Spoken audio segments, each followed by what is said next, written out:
Hello everyone and welcome. Good evening, good afternoon or good morning glory wherever you are watching from in the world. We are live all around the world and my name is Gogs Brown. I will be the songbird in the commentary box tonight to call the action. Little by little we've gotten to the season finale, but who will be the one to taste the champagne supernova? And who will be crying their heart out by the end of it? We've been all around the world, and some might say it's been a long season, but these birds have been flying high for 11 races now, and tonight we will do it one more time at the legendary Brickyard to see who can take home the trophy that I have affectionately dubbed Lila. Thank you very much for the inspiration in that commentary response. We're brought here by two very special guests this evening in the Peril Honda Walkers, the 1 photo and the 36. As said in the introduction, my name is Gogs Brown. This is Race Club UK, and coming up we have a sim race, the finale of Ted Trax Tuesdays. It's Race Club UK's 11th season now on the trot, and we finish all at one of the most iconic motorsport venues in the world, the Indianapolis Motor Speedway, otherwise known as the Brickyard, and you can see there the yard of bricks which marks the finish line. We've had a long season. We have been, like we said, all around the world.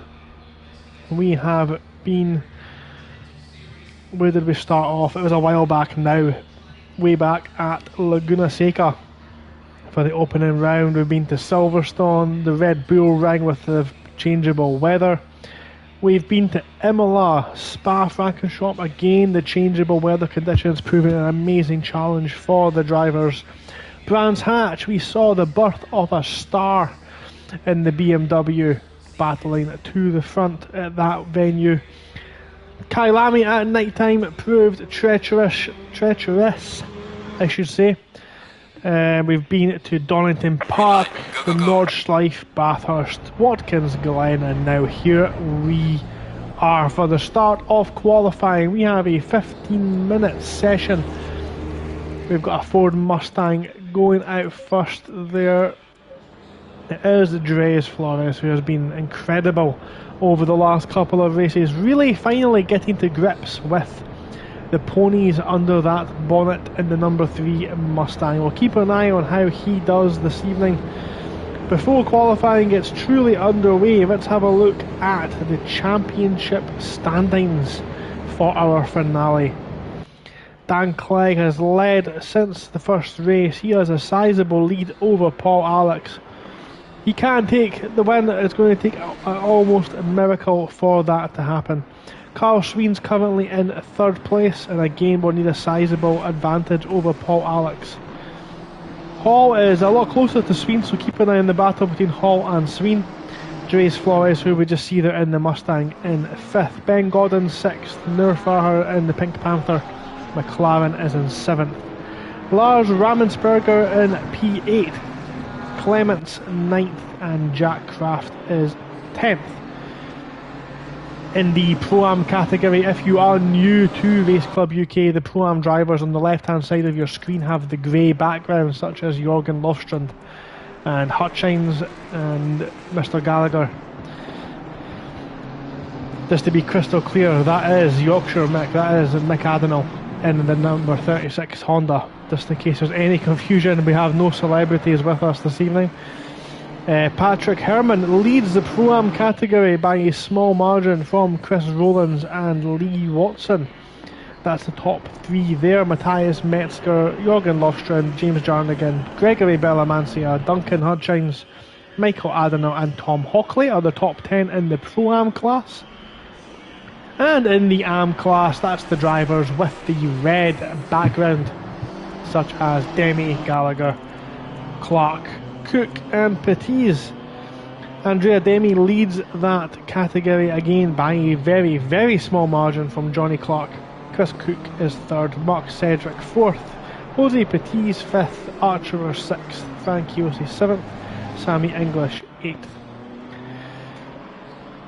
So that is the championship order. We'll keep an eye on how everyone gets on this evening. It looks like we have 25 drivers for our final race this season.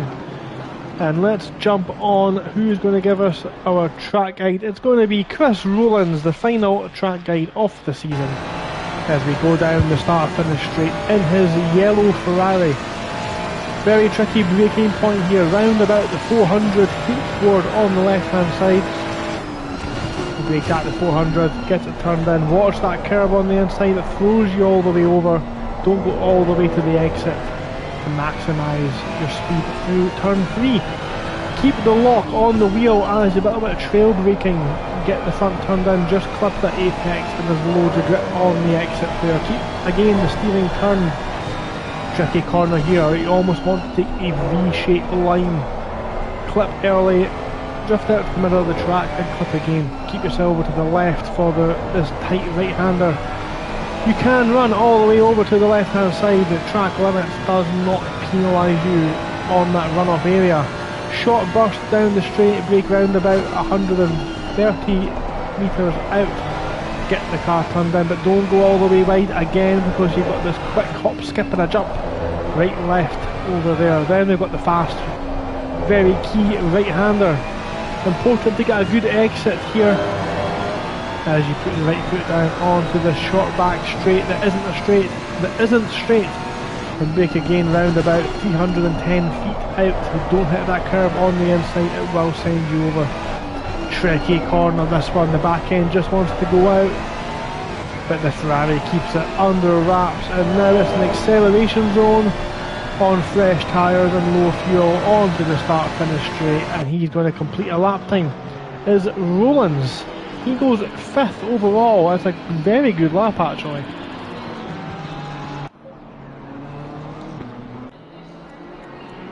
Very good lap there from the Ferrari driver. Car number 22 crosses the line now, doesn't set a valid lap time. Car number 10, that's Van Linter. Van Linter goes into P11. Now we're watching the next car, that's Matthias Metzger.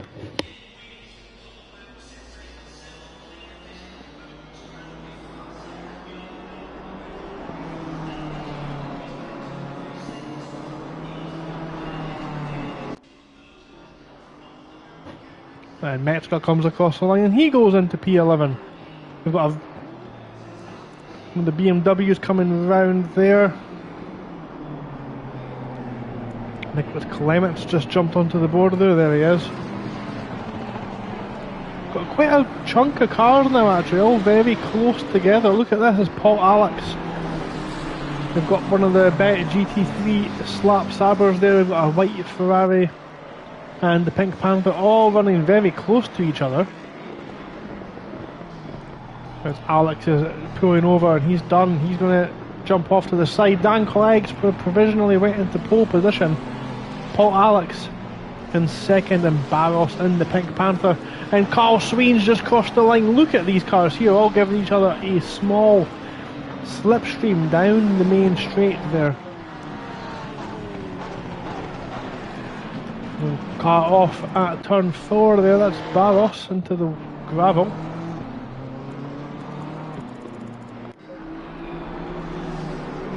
Here comes Van Linter, he's hoping to improve on that P18, he's dragging Jose Petit's with him.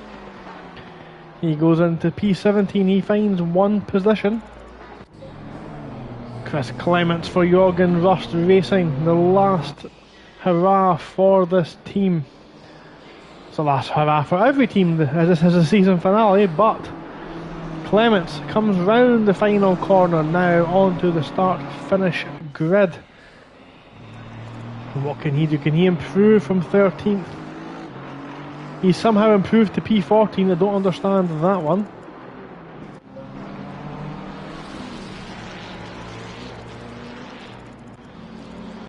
Hermsen now in the Lexus, comes across the start-finish line. Really flirting with the wall on exit, and just behind him is Dan Clegg. So Hermsen goes P8, Dan Clegg crosses the line, he's not able to improve, not on this occasion anyway. Chris Cook and Bella Mancia running side by side. No improvements being made there. Duncan Hutchins moves up a position in the background. And Noel manages to move up into P22, and then this gaggle of cars just in front there.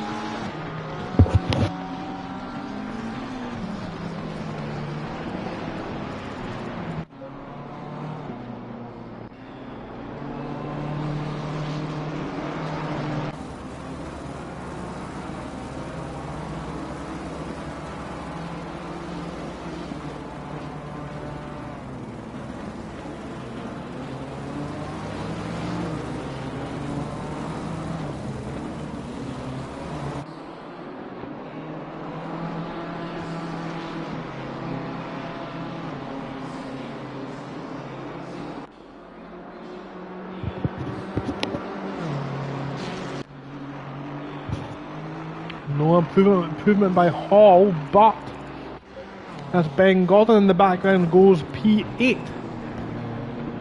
Don't worry, nothing's wrong with the stream. Just a little bit behind schedule this evening. And I am having to eat while commentating. I do apologise for the complete lack of professionalism. Car 99, that's Hutchins off track. Going now. Flores and his Mustang. Really keen to see what he can achieve this evening. He's really got to grips with that Mustang in the last couple of races. He's found out how to drive it quick. And he's been putting on an incredible show for us. One hell of a gig. Series of gigs lined up. And he's been executing each and every single one. As he puts his right foot to the floor now, what can he do? He's not able to improve, not on this occasion, unfortunately.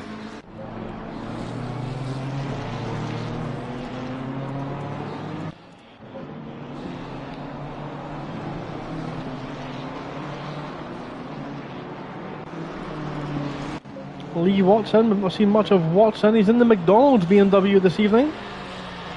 Normally in the orange BMW, but he's swapped that for his Big Mac. You have now been known as the Big Mac car. He's loving it. Yellow flags out for car 99. Hutchins again off track. That was just on the back straight. Watson now rounds into this tricky, tight section. This corner, this 90-degree right-hander, so tricky. So easy just to lock a brake and end up. And you can see actually somebody's hit that debris into the gravel trap at the end of that corner. The BMW now on to the main straight. Car 95, that's Ben Goddins off track at turn 5. Watson crosses the line at P14. Rowlands just goes P4 with an incredible lap time in the silver class. We've got 3 minutes of qualifying remaining. Just the 3 minutes left to set the starting grid for our final race. It's occurred to me I've not yet explained the race format this evening. We have got this qualifying session. It's not the usual one lap magic, it's many laps of magic. Thank you to Dan Clegg for that one in the Discord earlier on today. It's the many lap magic qualifying session. Standard normal qualifying session. And then we have a 2-hour endurance race. 2 hours these guys are going to have to go around here. And it's just such a difficult thing to do, to keep that level of concentration for that length of time. Andrea Demi currently leading the AM class. He comes across the final corner now onto the start finish straight through Ralph Schumacher Bend, and he goes P15. He improves. Barros not able to improve. The 919 of Belamancia now. That Honda, what can that... Honda? The Nissan, what can that do? Any improvement on this lap? Not on this lap. Rollins coming across the line. Can he improve? Not on this occasion. Ramensberger coming across the line does improve. Up into P8. It's a good lap from our Rami.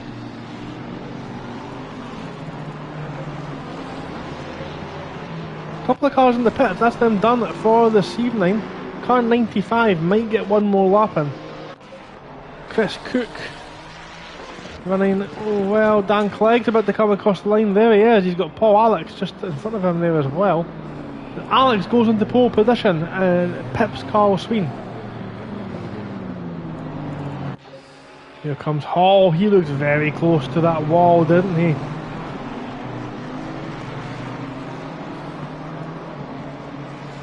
Here comes the AM class driver of Cook. Can he improve? He doesn't. He's not able to find the time. Lofstrand comes across the line now. Can he catch the Rollins at all? That looks like he's given it everything he can. That BMW is not going to fly any higher. This will be the last lap for these guys now as they cross the line. Carl Sween in the Grello Porsche. Not seen much of him this evening in qualifying yet. He's still in P2. This is now his final attempt as well. Here comes the Nissan. He's giving Watson a lovely little tow across the line, and Rami just behind there as well. And Rami goes up to P5. Roland's not able to improve here. Hermsen's not able to improve either. That's not Hermsen, my apologies, that was Jarnigan. Then we've got a big bunch of cars coming round, led by Van Linter. Then we've got the number 88 of Hermsen. If Hermsen improves, let's keep an eye on the board because Alex crosses the line. Dan Clegg takes provisional pole with a 1:35.7. Can anyone match that? 5 seconds of qualifying remain. Rami is going slow, he's done, and that's the checkered flag out. Hall's going to get another lap if he wants it, if he's got the fuel for it, that is. Cook crosses the line in the year starting no higher than P17. Clements P10.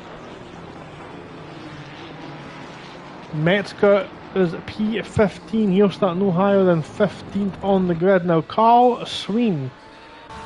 Checkered flag out. He's coming round the Ralph Schumacher bend onto the start, finishing straight. He puts his right foot to the floor, approaches the line. He's not able to go any higher than P3. And let's not understate how good a lap that actually is. And Watson's had enough. He thinks he cannot improve. Belamancia is going to push to the line though. Car 14's had enough as well. Belamancia crosses the line.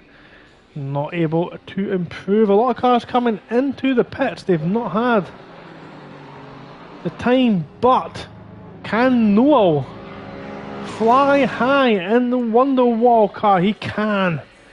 He improves up into P19. A little bit far away from the Champagne Supernova that he'll be expecting. Helmsen crosses the line, P11. He's followed very closely by Paul Alex, who takes the pole position as it stands. Dan Clegg's in the pits. Only person who can now dislodge him is Hall for the piston breakers as he now approaches the line and only manages to go P8. Oh, what a very exciting qualifying session we've had there. It's been tricky the past few months. We've had to do one lap magic. It's been hard to catch all the action. Absolutely a much easier qualifying session for us all to watch this time.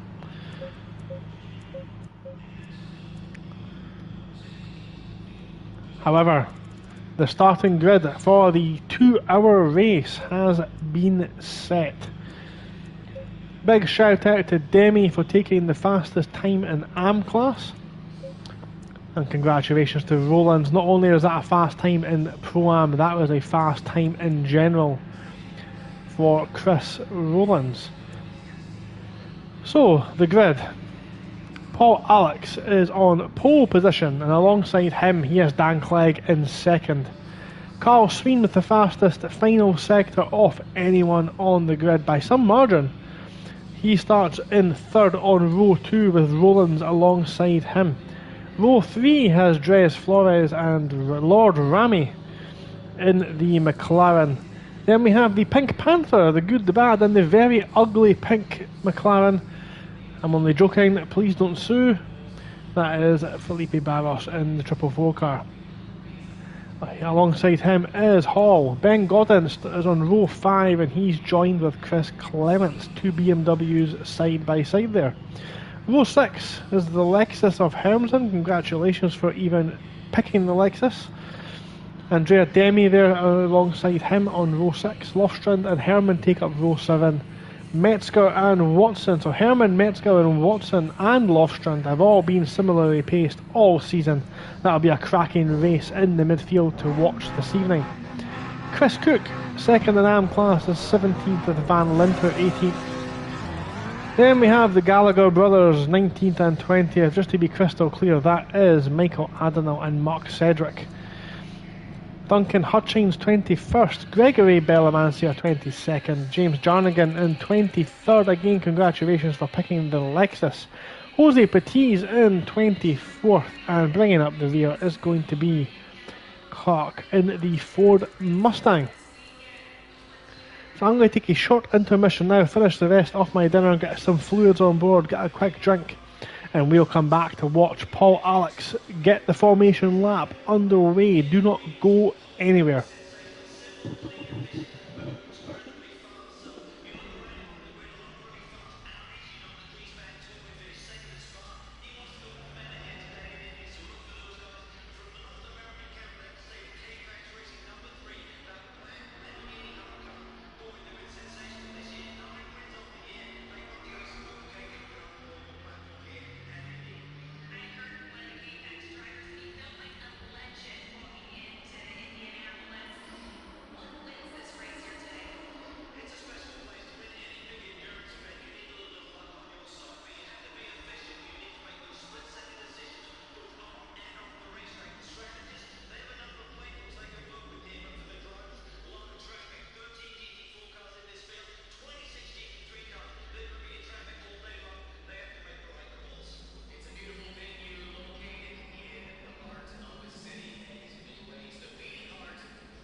Okay everyone, we are back. Thank you very much for your patience.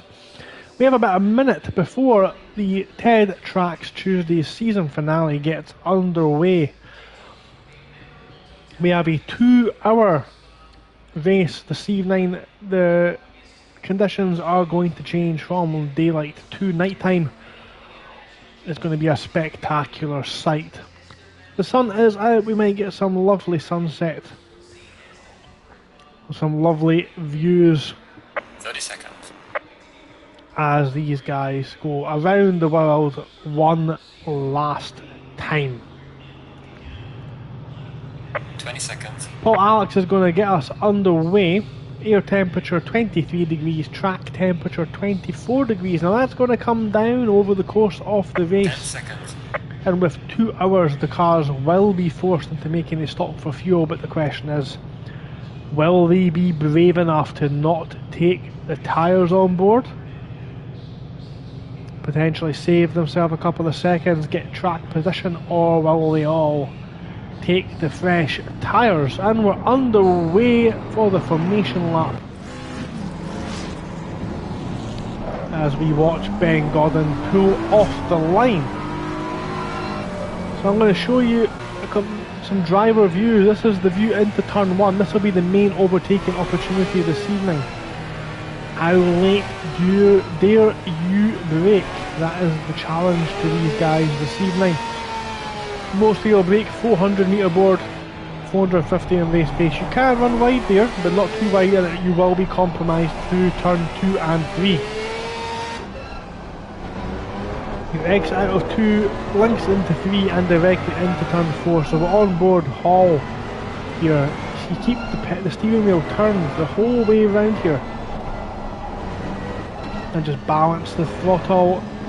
Again, keeping the wheel turned at race pace. You're all the way over that curb on the left hand side. And then this is the next real overtaking opportunity. Because of the way this corner is, you tend to take a V line, which means if you hug the apex, you can sometimes sneak up the inside.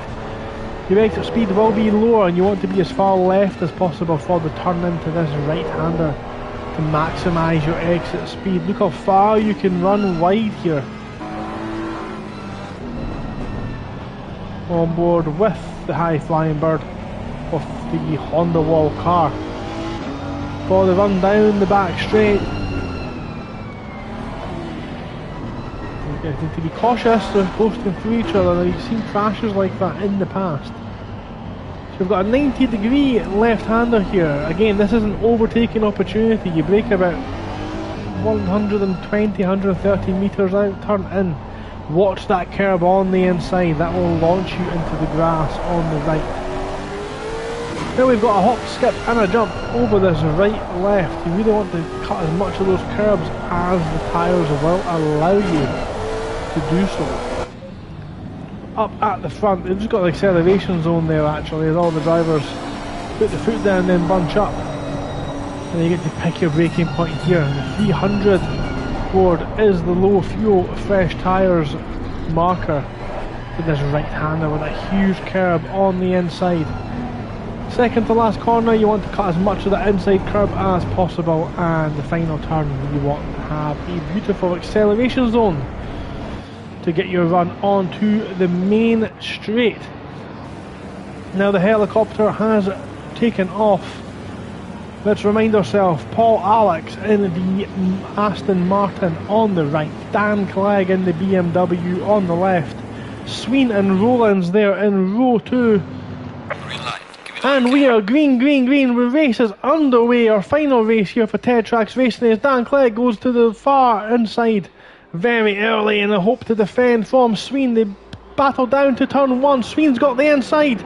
Clegg's on the inside of Alex. They all turn in, and it's very cautious from Sween, at least just now, as they all come round the first couple of corners relatively cleanly. Some argy-bargy, and the two Gallagher brothers have a little bit of contact through turn 2. But up front, it's as you were for the front 4. Flores and Ramy, Lord Ramy, tries to go down the inside. And it's all action all through the field as Watson loses out to Metzger, and that's Clark on the outside, it looks like. And Bellamancia with a small nudge to the Porsche driver as they jump onto the back straight. Here we go. That looks like Barros having to defend heavily from Clement, as Clement's up on the curb there. That's going to compromise him through the hop, skip and the jump. And look at the Lexus behind there. That is Jarnigan, it looks like, thinking about a move down the inside of Van Linter. Up front, the battle still rages on. But this time it's Sween, looks like he's got a good run on Dan Clegg. These are the front 3 in the championship, and they're now the front 3 battling for the lead of this epic season finale here at the Brickyard. But look at the straight line speed difference there. Dan Clegg just able to go pull it hand over fist up to the back of Alex, who set the fastest lap of the race, but he's made a mistake somewhere, because look at Sween. Sween's all over his backside trying to capitalise on that car off. That's Metzger and Cook have had a collision at turn 1. And they've been able to get rejoined now, but they're all the way down the back of the grid. They'll see if they're able to make that back up throughout the race. But it's Sweden still all over the back end of Dan Clegg. Onto the back straight they go, and this is where Clegg will just begin to edge away into the distance.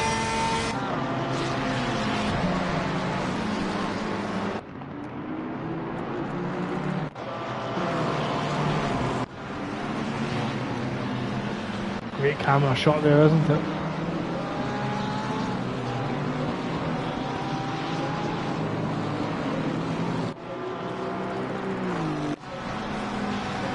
So up front then, the three up top seem to be stabilising themselves now. I'll say three up top, it's now the six up top. But even Flores has now got these guys in his sights. They've got a small gap back to there he is, the Pink Panther. Dust being kicked up through the final turn. Looks like Ben Godden's got a nice little run here on the BMW of Clements. Can he use the slipstream effect? And the car in front punches a hole through the air. He shows his nose, he thinks about it. Just shows his nose and lets him know that he's there. Nobody else really close enough to maybe make a move. Meatball flag out there being shown for someone. That'll be for... is that for Cook? Cook of course with a new team name this evening. We'll come back to that in a second. Up front again, the gap has closed down. Dan Clegg has put in an incredible lap. He's using every single... well, in the States we need to call it an inch. Every single inch off the track. Really running all the way to the grass there. The move here, Ben Godden down the inside. He goes deep and he's overshot it. You need to be cautious on that rejoin. The grass very slippery and he is rejoining the side by side. And that's contact with the Lexus. He really needs to be a bit more careful on that rejoin.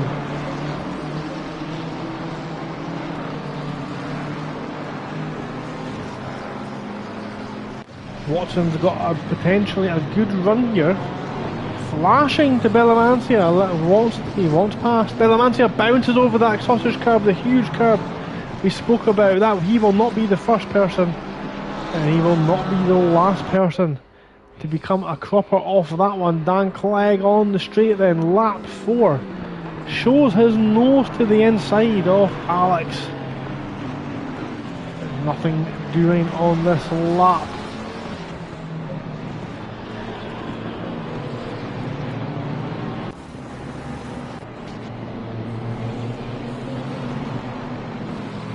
Cook again. Cook's not got his headlights on. Now he will potentially find himself with a penalty dished out by the stewards for that.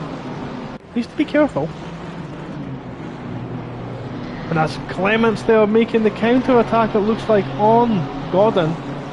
That's Lofstrand and Godden fighting there. My apologies. A little bit mixed up there as Ben Godden just dances with the grass on exit. That's a WRC tactic, that one, the WRC line, a lot of Scandi drift. Now I think car 140 has either been in the pits or been off somewhere. They're quite a long way back, off the back of Petit's. They pulled over somewhere to try and buy some Oasis tickets this evening. Unlike Chris Cook, who sometimes pulls over for a woodland jobby. Now that looks like Hermsen there. Hermsen applying the pressure to Herman. Hermsen and Herman. That Lexus is going to sail past this Porsche on the straight. Look at this. Look at the speed difference. That Lexus has got rocket fuel in the fuel tank. And the Porsche on the brakes much better, and that's allowed Ben Godden to sneak through. Ben Godden, opportunistic move down the inside of turn 1. Good move. Now Rami.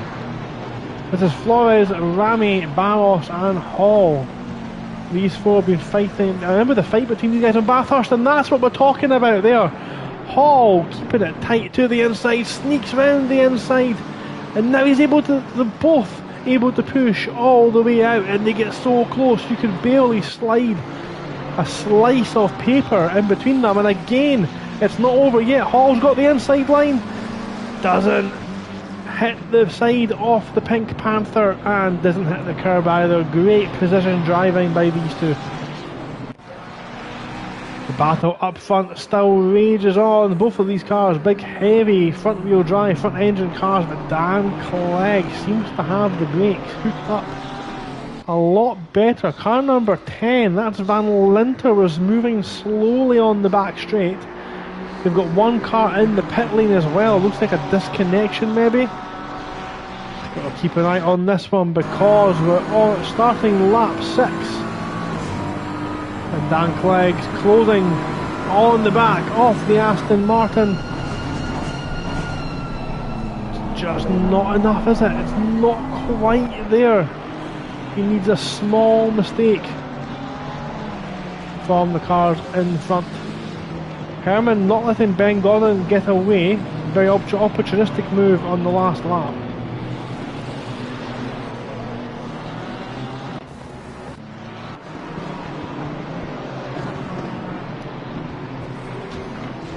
Watson is all over the back of Bellamancia. Bellamancia runs wide. That's opened the door for the McDonald's BMW, and they're side by side and they contact, and Bellamancia is absolutely not loving it.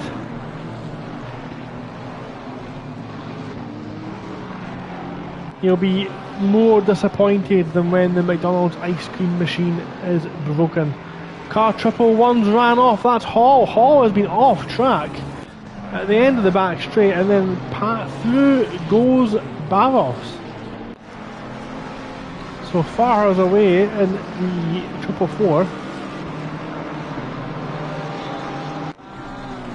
And concentration now, visibility, all becoming factors as night time sets in, as the leaders come round the Ralph Schumacher bend.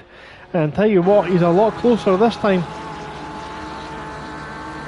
Dan Clegg is a lot, but remember, the Aston Martin's not a slouch. The Aston Martin's a very quick car. Again, just so much later on the brakes. It's only a matter of time before Clegg thinks about shooting one up the inside there. Potential move happening here. Jarnigan, the two fastest cars in the straight line, very likely in Assetto Corsa. Nothing happening down the field just yet. On board with Carl Sween. Now he's got a great view, the best view in the house of these two in front. Does Clegg think about it into this corner? He knows, he uses all of his experience, he knows that's not a main overtaking opportunity. But Dan Clegg is all over the back now. He can read, he can even hear that Bang & Olufsen stereo coming from the back of the Aston Martin St. Gallen. Does he think about it? Here you see him, he's so much better on the brakes, and I suspect Clegg is braked early. Round the final couple of corners, round the second to last they go now. They both cut a sizable chunk off that inside curb, and now they turn right, hug that apex like it's their favourite granny, and on to the start, finishing straight. And now Alex feels the need to try and break the toe early.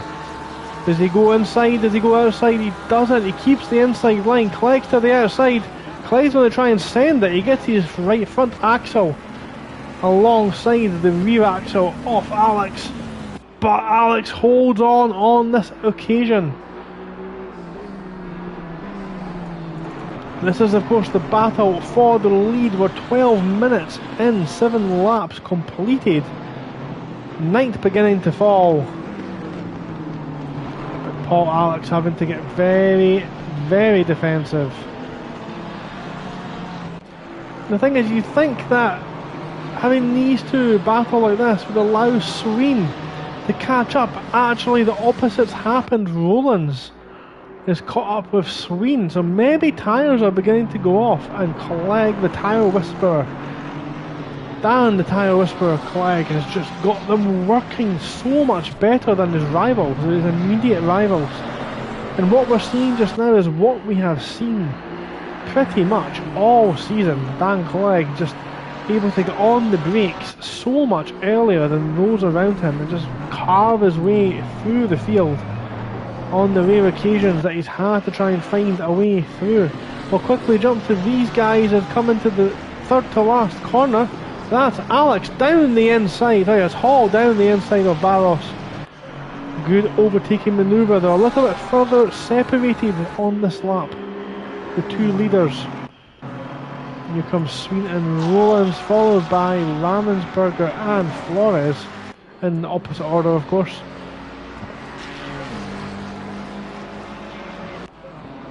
Dan Clegg leading this little trio here, this series of multi-class action.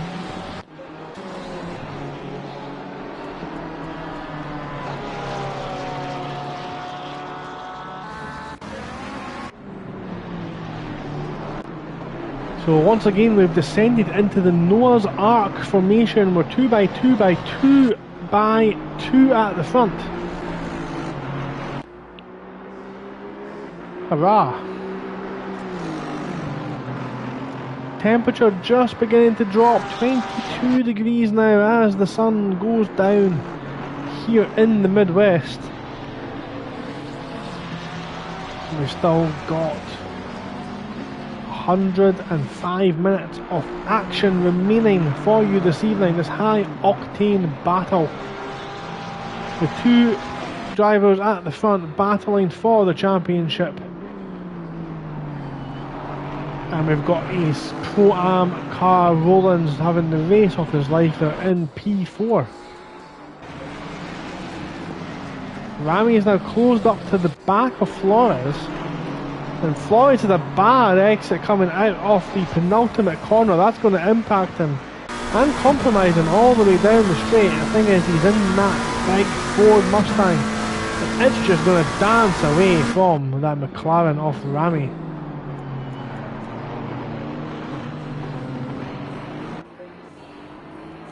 Up at the front then, Dan Clegg appears to have settled a little bit now, or rather Alex has now settled a little bit, got himself into a groove.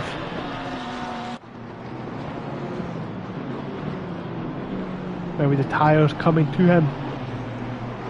That's another aspect, a very technical aspect of this race tonight, but as the sun goes down the temperatures are going to cool. And these tyres are so sensitive to changes in temperature with pressure, and it can really impact your race pace if your tyres are even half a PSI out. Flores having to think about getting defensive. Flashing lights there. Barros being flashed by Hermsen. What's happened there? Hermsen thinks about down the inside. Gets it slowed down thankfully and doesn't make contact, but that was a close one. Yeah, these tyres can be so sensitive to any changes in temperature or any additional load by going over the curbing strips, the rumble strips on the side of the track. They can just interact with the tyre. The cold temperatures bring the pressure down. The pressure comes down. The tyres have too much surface on the ground and you lose traction, you lose top end speed. If they go too overpressured, then you begin to lose grip. It's a very fine art to get the tyres perfectly tuned in on a race such as this, where the temperatures can so drastically change. And maybe Clegg was in the ideal operating window at the start, and now that temperature, those tyre pressures are coming to the Aston Martin of Paul Alex as he's just set the fastest lap of the race.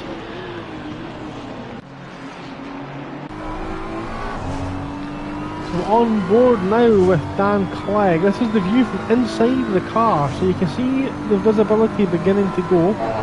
The stars are out. It is a beautiful night here for racing. And the hop, skip and the jump. Ooh, the chicane. Onto the back straight they go.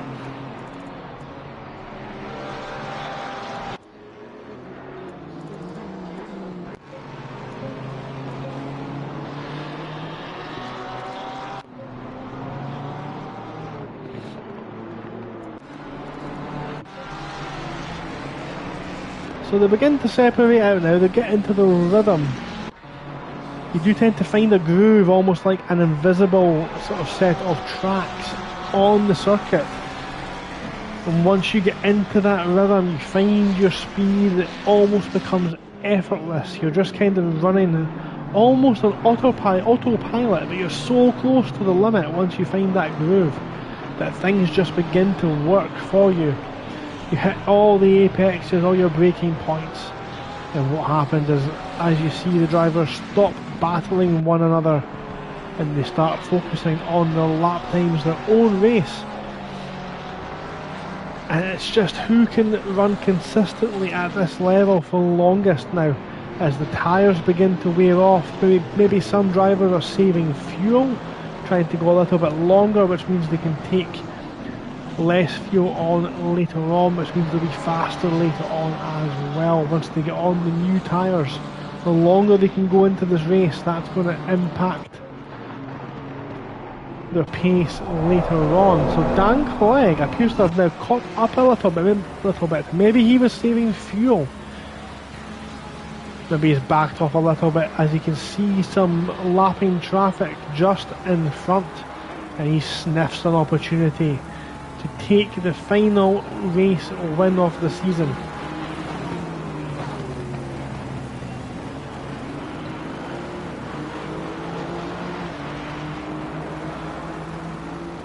I know he's won a lot, but you can rest assured he is going to try and do his very best to take that win, to taste that champagne supernova this evening. Do you know what I mean? They're so close to a through turn one this time. It really is cat and mouse, a bit of strategy here. He's just pulling him in, hand over fist, little by little. In case you're wondering what all of the Oasis references are this evening, or at least one of the drivers has failed in their bid to get tickets, and it has been, oh, car off track there, speak of the devil. One of the Honda Wall cars off track on the back straight there, getting out of the way off the leader, so that's the first lap in traffic car away.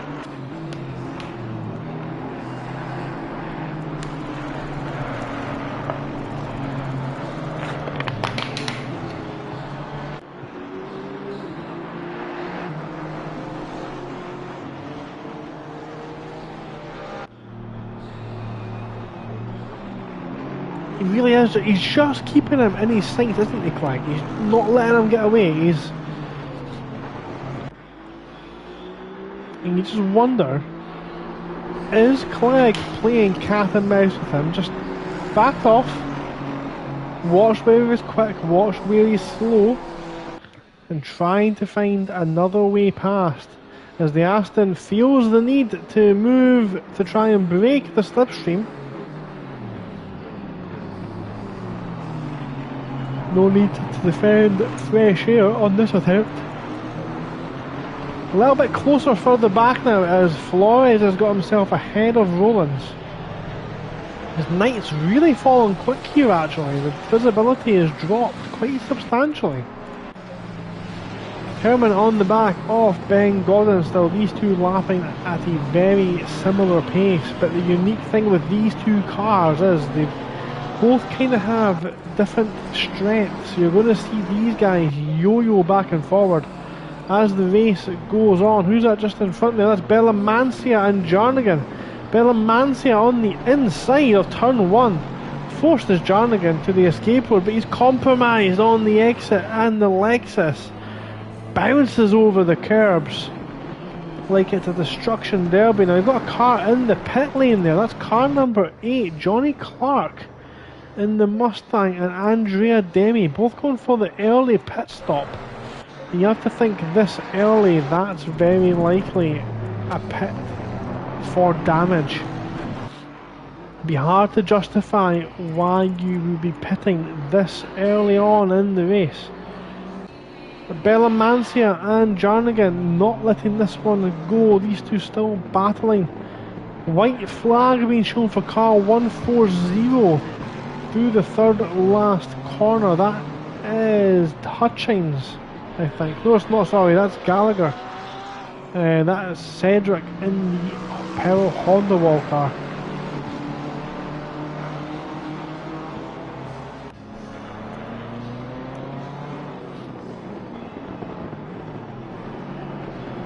That Nissan and the Lexus actually just looks like an absolute wall of understeer.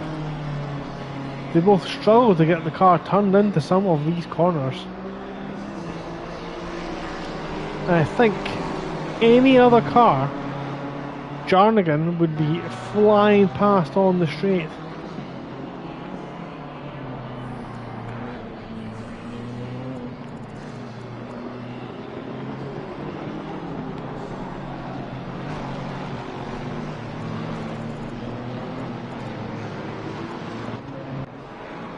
Chris Clements, oh, yellow flags out there. Hutchins is facing the wrong way on the track. And he's in the pits. He's spun and likely done for this evening. It looks like he's left the lobby.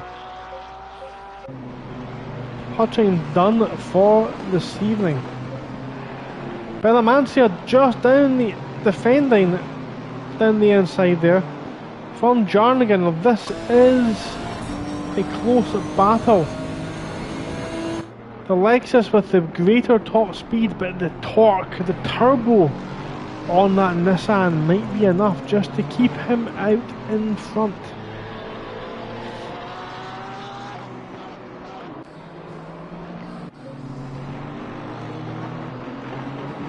So this is the battle for P4. Flores out in front in the Mustang with Rollins, and Rollins is just bringing through.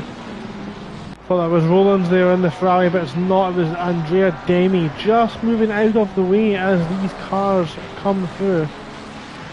Flores leads Rollins, leads Rami, leads Hall.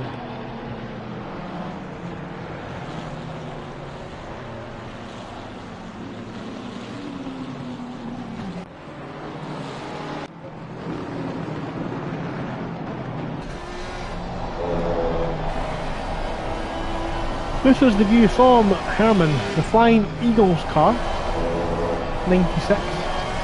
Thus being kicked up by the drivers just in front. And Herman's doing a great job in that Pro-Am class, keeping up with pro drivers.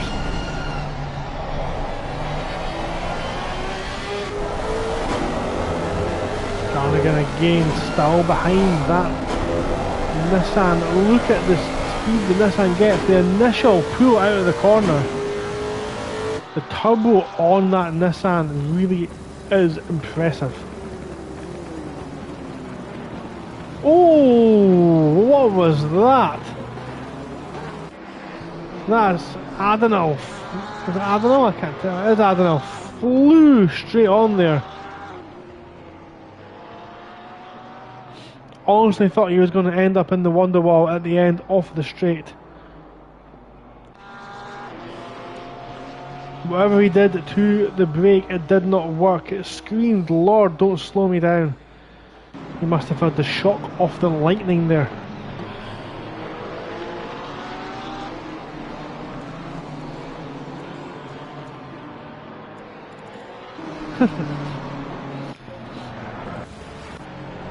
Very interesting little joke there. We've had all the Oasis references and puns in the Discord.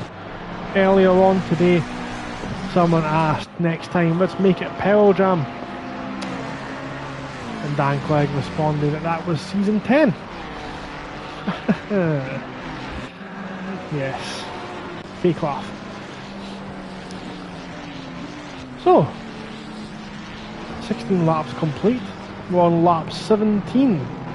The gap at front is still under a second. Dan Clegg, there he is, ever relentless, not allowing Paul Alex to pull away in second. Dan Clegg in second there behind Paul Alex. Carl Sween running in the final podium position, running on his own a little bit. He's fell off the back of these guys now, about 8 seconds off the pace, with Flores a further 3 seconds behind him in the Mustang.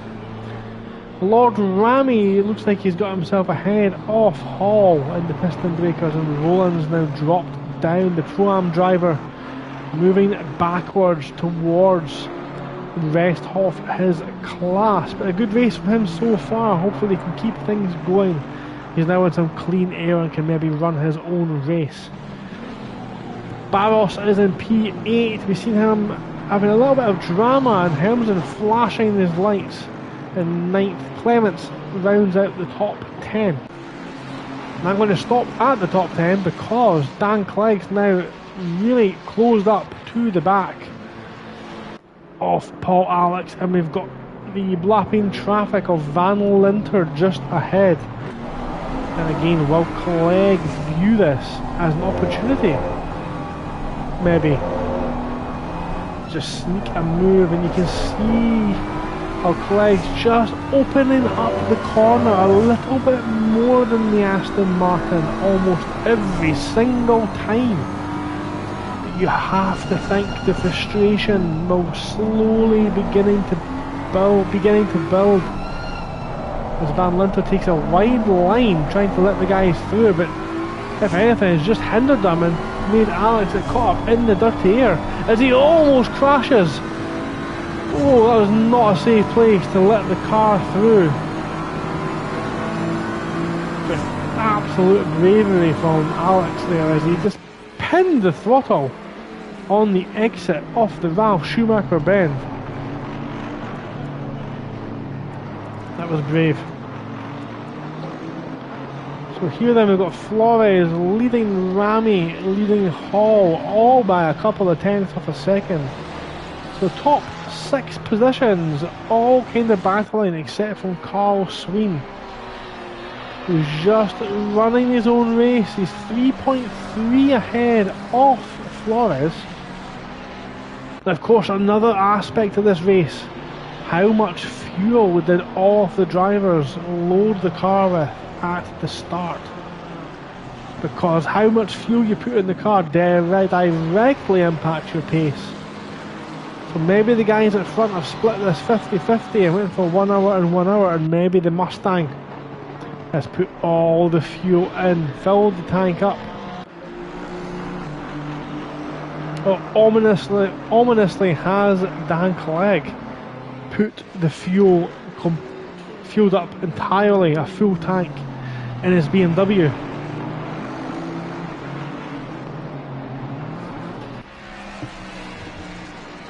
We won't know until the end of the race. Don't go anywhere because we'll never find out if you do.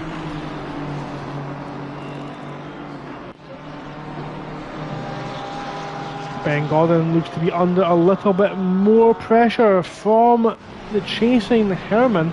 Will Herman attempt a move? Not on this occasion. But he's a lot closer than he has been. As Patrick Herman in the 96 Flying Eagle Porsche. Much wider line from Ben Gordon, but maybe he was able to keep the right foot planted to the floor. It looked like Herman had to take a little confidence lift, a little understeer countering lift. Belamansi is still battling hard with Jarnigan, and Metzger's now joined this little party for 3 now.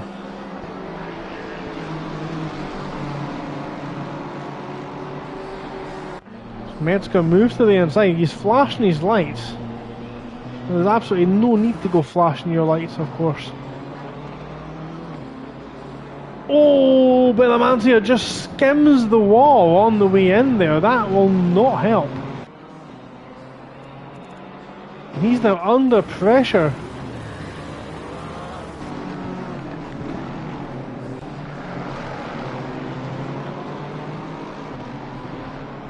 He's still struggling. Look at Belamantia. He's having so much difficulty keeping that car in the right position. He's got the Lexus dancing all over his rear wing. The 114 car desperately trying to get past, and we're still keeping an eye on the gap at the front as Metzger gets a four-wheel drift. You can run out on that additional runoff, but it is very slippery. It's so easy just to lose the rear. I think they had a Honda there in the background looking for a move. No, not this time. Ben Gordon again feeling the need to break the toe. He's got a half-second advantage. That should be okay on the run down to turn 1. There's been a mistake from Ben Gordon there in the way out of turn 1, and that's closed the gap once again. As Herman applies the pressure.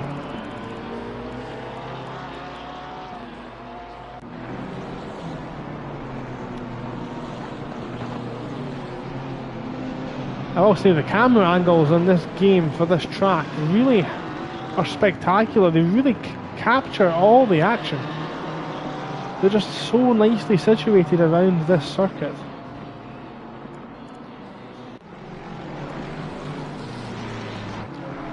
Jarnigan's finally managed to get past Metzger. Well, Belamantia had an issue, and Metzger and Jarnigan have both got past him.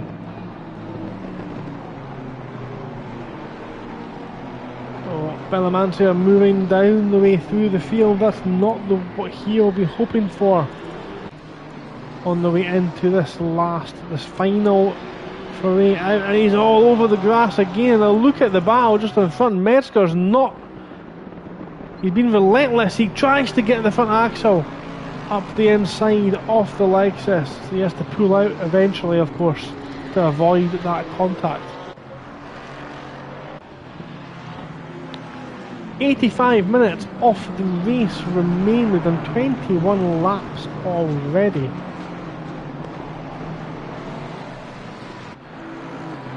I think now might be a good time to look at Dan Clegg's season. But he really has, I'm going to say dominated the season actually. He's, since the first race, he's kind of made the championship his own. He won the first time out in the triple header at Silverstone. He had a first place, a third place, and he was finally taken off the podium, finished 4th. Then he went on a relentless streak of first place at the Red Bull Ring, and then the next triple header, 3 wins. And then he did have an 8th place, I think that was Kyle Lamy. That's been classified as his worst result and officially his drop round. And then since that point, he's only been off the podium once, and that was last time out at Watkins Glen. So he really has had an excellent season and deserved off his current first place in the championship. If it does finish like this, he will take the championship. Let's remember that. Alex does need Clegg to slip up somewhere along the way. Hall's alongside. Ramey's down the inside, and he gets it slowed down, turns the car in, and takes the position from Ramensberger. Good move there from Hall. Hall's making moves tonight. He's moving and shaking. He's with the movers and the shakers. And he's just making moves, making things work. And we're back with the Lexus, the 114 car.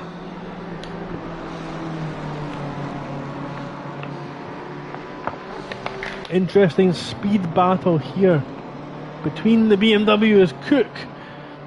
A little bit of wall riding in the background as Belamantia goes past him. It looks like with the slipstream effect, With that big Lexus punching a massive hole in the air, the BMW is able to close the gap in the slipstream.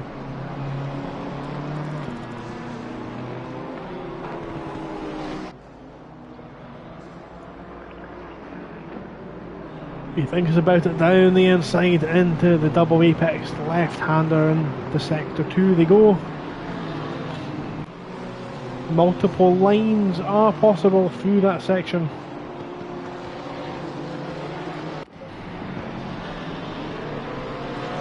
Looks like Herman's got past Ben Gordon at some point over the last couple of laps.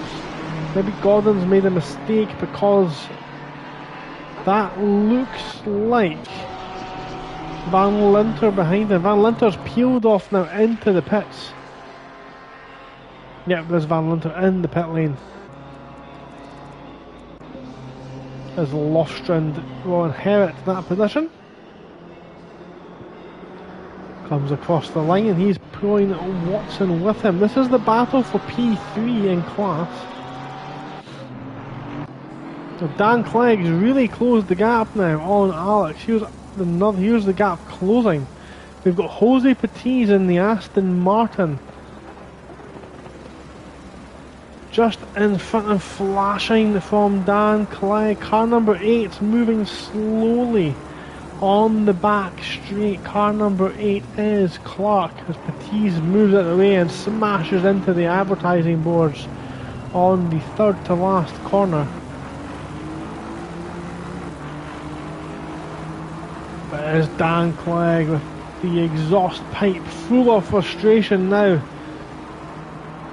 He just can't seem to make inroads into the lead of Paul Alex. He can get himself close where he is now, but he's not been able to make the move, at least as of yet.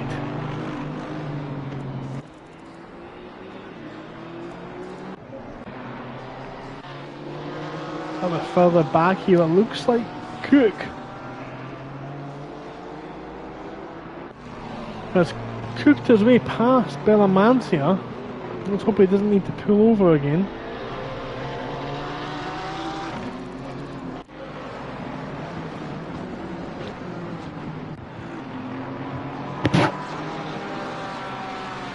There he is again, that robotic-like consistency. Dan Clegg all the way to the edge of the track.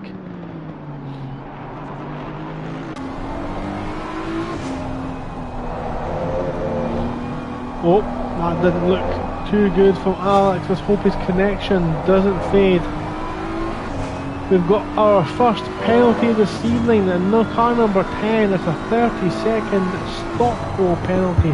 That is for Kevin Van Linter, so he's going to have to go through the pits one more time and then stop and have nothing done to his car for 30 seconds. And that's his race pretty much over. Well, it would normally be pretty much over, but we've still got 80 minutes, 80 full minutes of this action.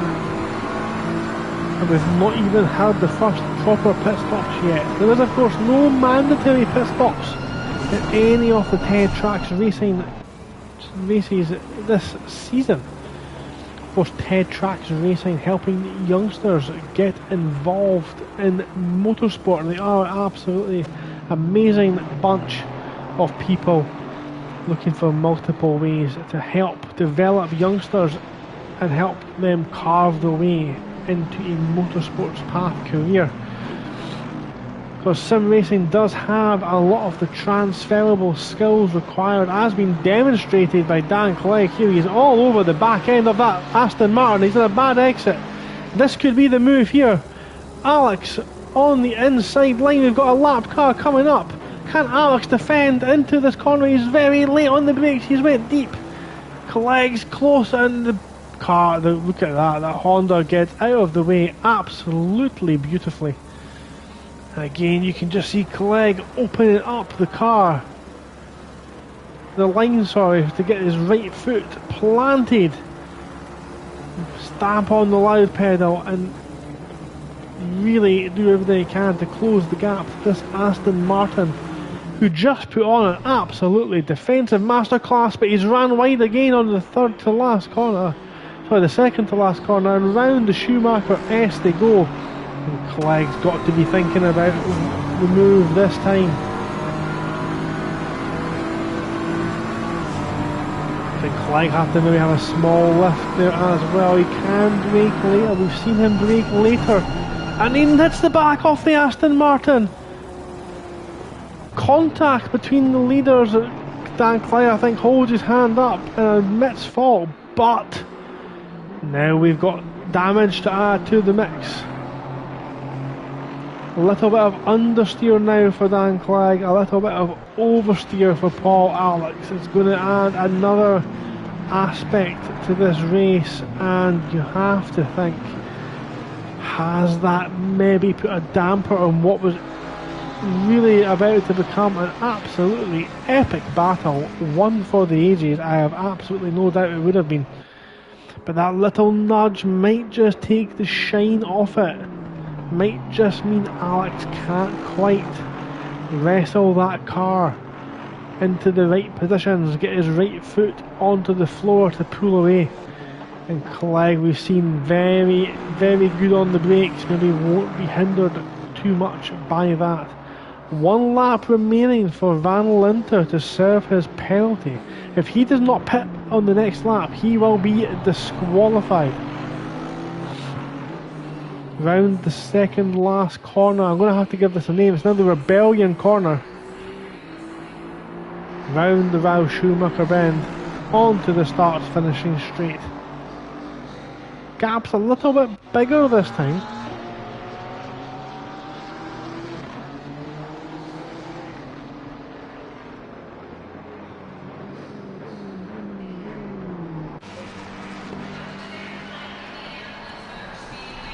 So let's have another recap of what's gone down this evening. So Paul Alex leads, has been close battling all race long with Dan Clegg in second. Carl Sween's now 11.5 seconds off the back, but now Hall has now jumped up into P4 and only 1.7 off the back of Carl Sween off that final podium position. Flores in the Mustang in P5 with Lord Ramy in P6. Roland still running strong in 7th, Barros 8th, Helms in 9th, and Clements rounds out the top 10. Patrick Herman 11th in the Flying Eagles car, Ben Gordon in P12. Jorgen Lostrand 13th. Lee Watson 14th, Matthias Metzger in 15th, James Jarnigan behind him. Chris Cook in P17 leading the AM class. Gallagher, that's not Noel Gallagher, that is Michael Adano in P18th, Gregory Bellamancia in 19th.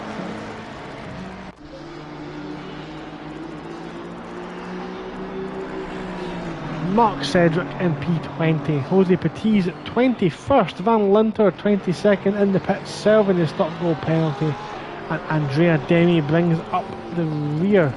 We are missing one driver from the AM class. Somebody looks to have left, unfortunately.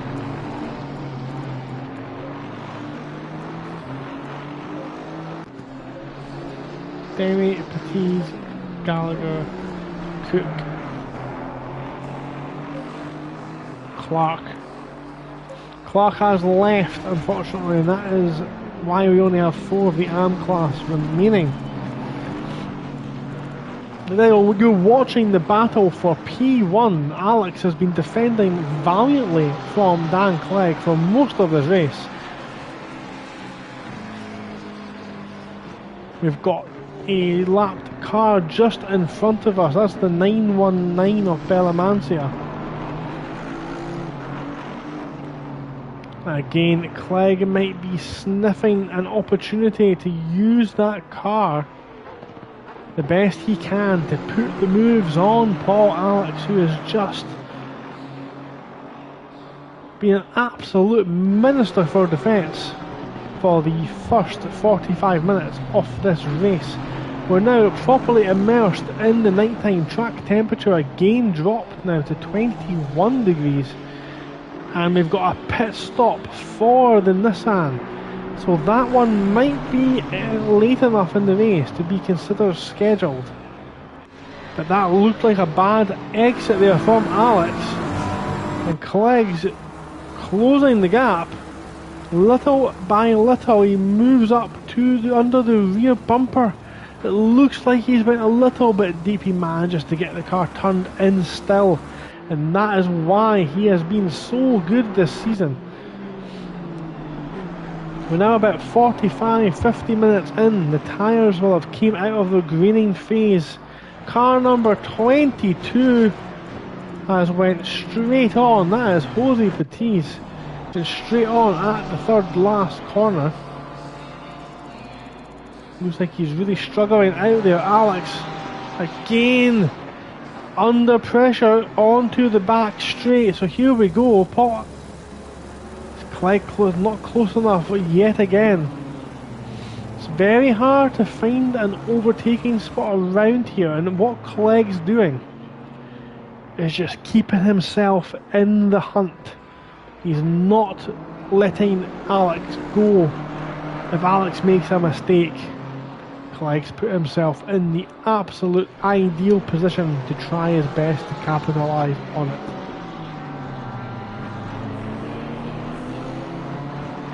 Interesting battle developing a little bit further back beyond these two as they've got Sween under pressure from Hall. Hall's going to try and throw it down the inside. Not on this time, he's not, but it's not over. Not by a long shot. We're going to quickly jump up to the leaders. Make sure nothing's going on there. Car 919's got a stop-go penalty for speeding in the pit lane. Now Bella Mancia is about to rejoin just in front of the leaders here. Of course he is entitled to do so.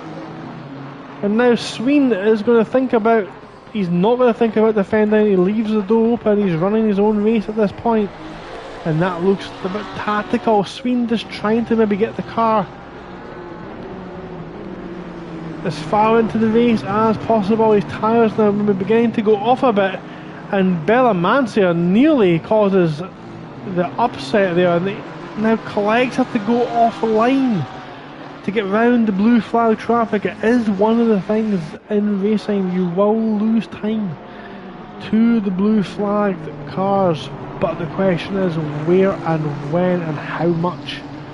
And I think given where the leaders caught Bella Mancia, he done very well. Commentator's curse right there.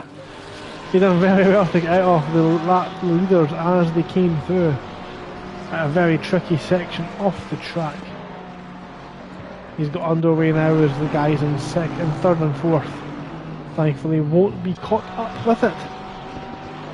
And once again Clegg finds himself with a wonderful opportunity that the Honda Wall car gets out of the way to continue to bless us with this incredible battle for P1. Not only of course in the race but also in the championship.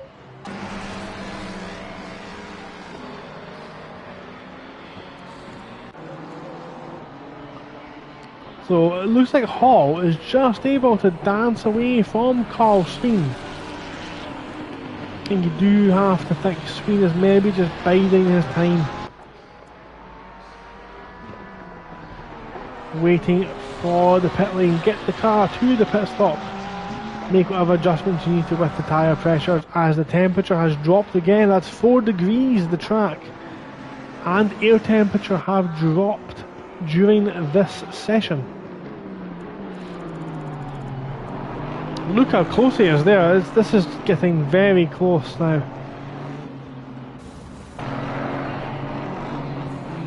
Clegg is now putting on the pressure, and they're both absolutely relentless on their way through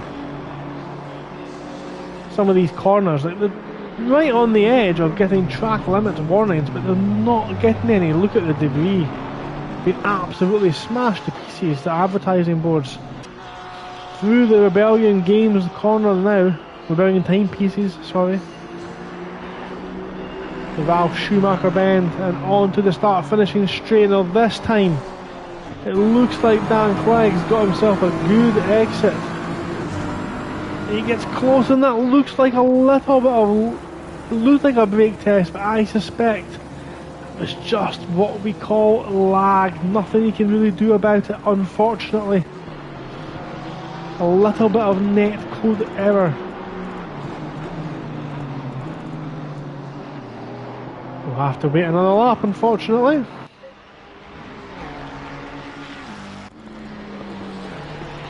And I can't believe that after 52.5 minutes of racing, the closest battle we have on track is between first and second place. For the lead here at the finale of Race Club UK Season 11, Ted Trax Tuesdays.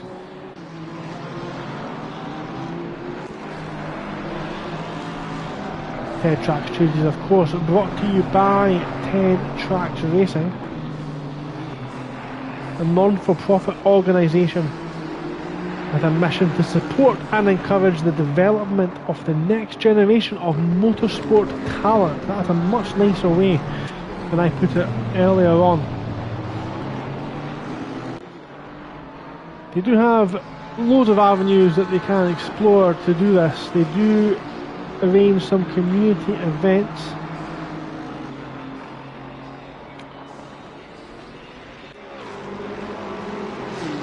They do learn or rather educate young drivers to get involved in sim racing. It is a way that you can develop your racecraft and skills. There's a lot of transferable skills involved here with the world of motorsports. It's more accessible than getting into the grassroots level at a fraction of the cost and none of the danger, of course.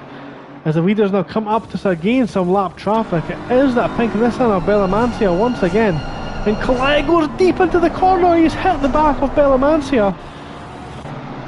Now I'm sure that was an accident. It looked like maybe he didn't expect Bellamancia to take a different line and was just trying to go around the outside of him, and Bellamancia had other ideas. He moved over to the right hand side of the track to free up the racing line.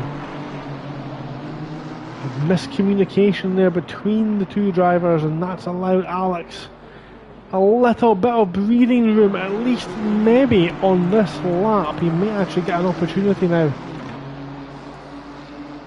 to just find his way again, find his line, just get the tyres into a much better position temperature and pressure wise for the next onslaught that is going to be brought his way by the Bet GT3 Team Slap Sauer driver in the number 1 car. But now at that point of the race as well, there's going to be lapped traffic all through the circuit. There is only 22 drivers remaining, but it isn't the largest circuit on the calendar, so you do tend to find a lot of cars that still manages to just kind of be around.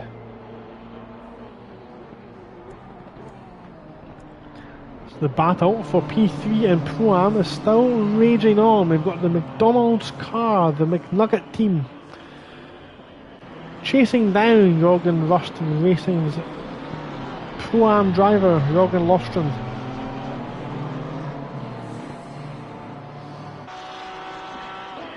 I wonder where they got their team name from.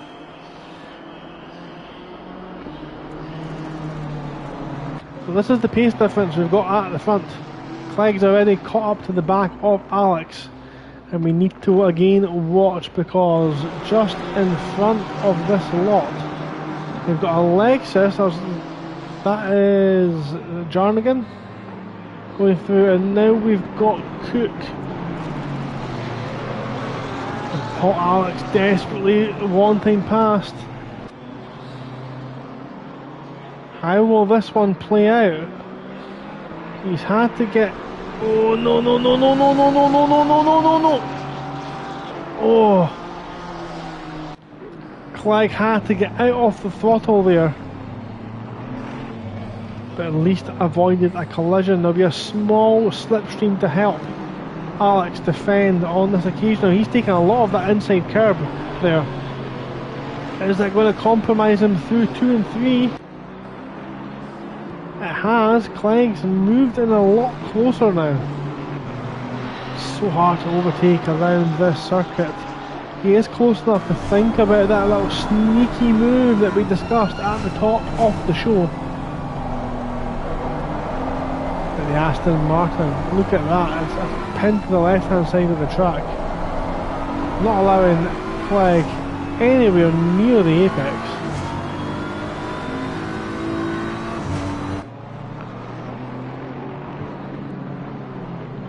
As we approach the halfway mark, again, oh, Clegg, a little bit of a tank slapper coming out of that 90-degree right-hander. He caught it early, he's not lost too much time. Just signs that the tyres are slowly now beginning to let go.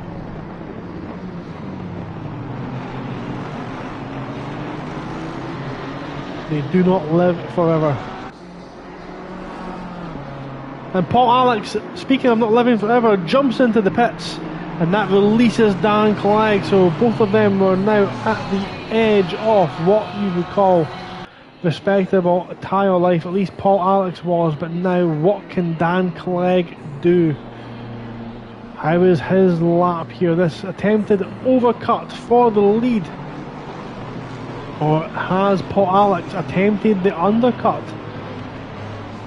He's now in the pits. He'll get in there and he'll get those tyres changed and definitely get himself some more fuel to get him to the end of the race. I am sure that's the intent. As Clegg will try and pick his way through the lap traffic and make the time up that way. He definitely had the pace on the track. Some glorious defending from the Piston Breakers driver.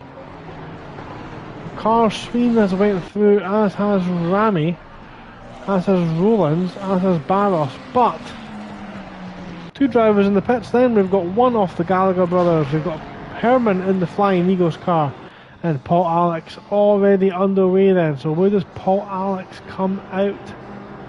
He's got himself a lovely little section of clean air here.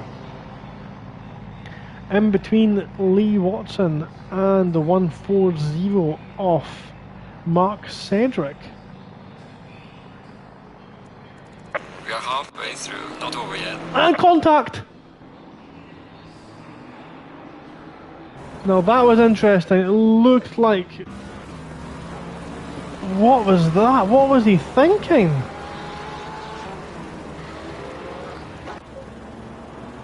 That wasn't Hermsen, that was Jarnigan, wasn't it? Jarnigan was trying to go round the circuit and Clegg desperately trying to get into the pits, so Clegg's not in the pits.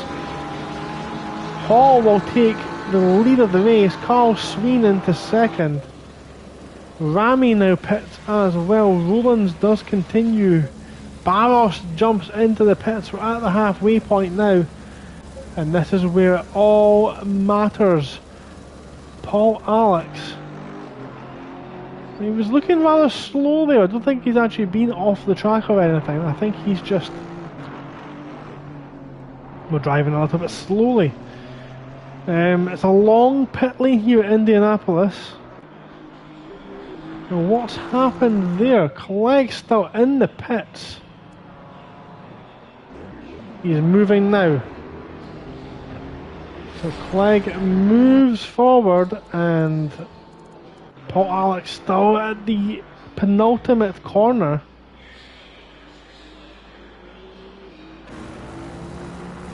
The helicopter now picks up the Aston Martin driver. Dan Clegg still coming down the pit lane at 30 miles per hour.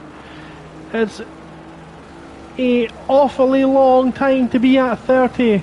And it's worked wonders. A terrible in-lap from Dan Clegg has allowed Paul Alex to sail round the outside and rejoin the lead of the race with a small gap.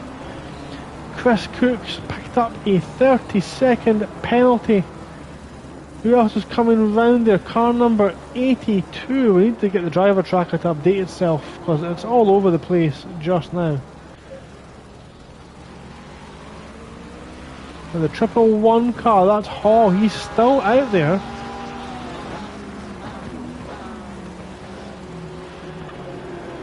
And Sween's out. Well, not out rather, but Sween has joined a lap ahead of the Pink Panther McLaren. Rowlands is moving to third. Clements fourth. Ben Godden are running in P5. He continues on as well. So Paul, Alex and Dan Clegg are out there in P7 and P8, battling for what is the de facto lead. Just behind car number 24. That's Cook. He just went past someone there. That's the Honda driver. That's Liam. He's went past.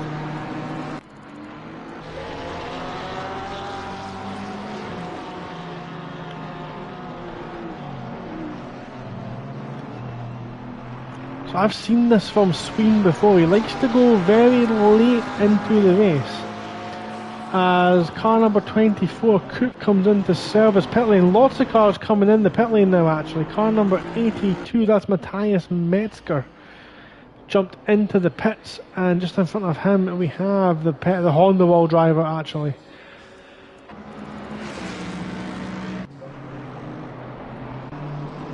So there's lots of drivers now in the pits for their pit stop. Hall jumps into the pits. He's given up the lead of the race to Carl Sween, who leads the lap finally. Rowlands jumps into the pits as well. We're now more than past the halfway point. Sween's still yet to pit. Clements now pits. Ben Godden is playing WRC again over the grass and continues on. He doesn't pit either, so he's going to carry on and continue racing. So I wonder if these guys fixed their damage. It looked like Clegg was on an absolute flying lap, and then that contact just here, it looked like Hermsen was on the outside trying to take the racing line, and Clegg was trying to dive into the pits to get himself out there. Now some cars are rejoining the track. Car number 24, Cook, who's in for a pit lane, for a penalty. He's going to rejoin, potentially interfering with this battle for the lead. Yes, he's came out in front, so let's just see what happens here. He's a little bit in front. And Carl, oh no, the Pearl Honda of Mark Cedric has been hit with a stop-go penalty. I really hope he doesn't look back in anger at that one.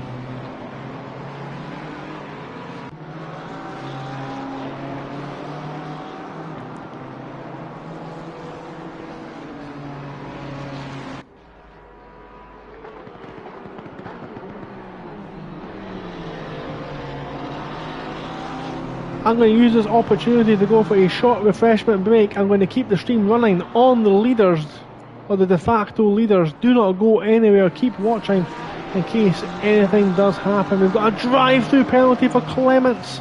He's going to fall down the order now as well. Again, don't go anywhere, I'll be right back.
Now, I've quickly rushed back because I've just seen how close the two leaders are from each other, so I will need to go to the toilet in about 5 to 10 minutes time if I make it that long. But let's quickly resume the action as Paul Alex again frantically defending from Dan Clegg. We're in now to the second half of this race. Night has indeed fallen. The darkness has come here to Indianapolis.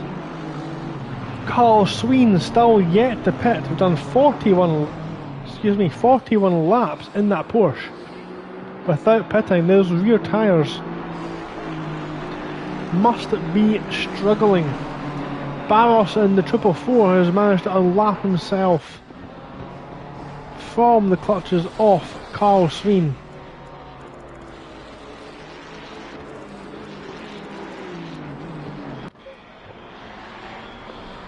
I'll keep an eye on the... We're going to jump right back to the front actually, my apologies for that one. As they come through the lap traffic, because now Paul Alex is under pressure. And we're just lucky we're at this part of the circuit where he's able to defend. And look at this, Dan Clegg's pushing him around the corner little by little. Now the Aston Martin's going to grip tight to that inside, hug that apex like it's his favourite granny. And again he's going to dawdle on the apex, but now he's going to have to get the foot down because Dan Clegg in that BMW is going to open the taps and fly. But again, some excellent defending from the Aston Martin driver on this instance. Rami and Flores still fighting hard there. It looks like Flores has just set the fastest lap of anyone.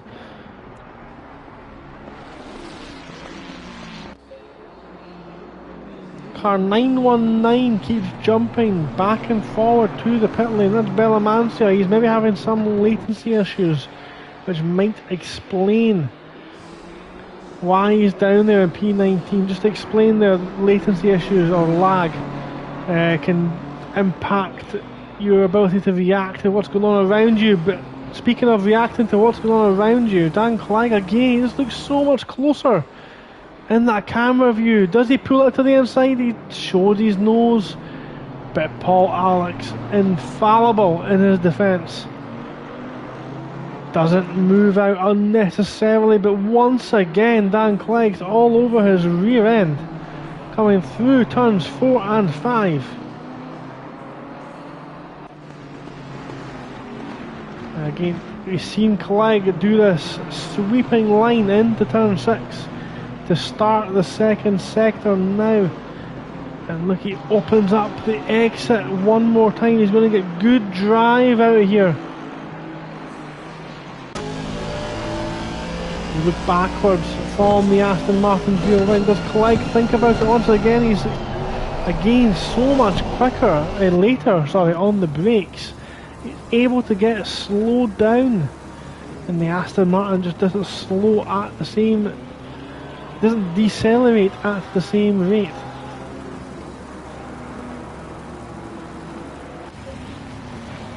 As Hall manages to navigate his way round Jose Patiz.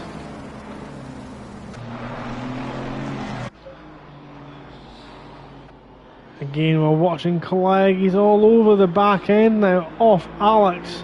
Not the best exit there out off that penultimate corner. And again, he just looks so much closer here than he actually is, I think. 0.3 is the gap. Now, he might have to defend here, does Alex, because that gap will not be 0.3 at the end due to the slipstream. But once again, he doesn't need to defend the fresh air.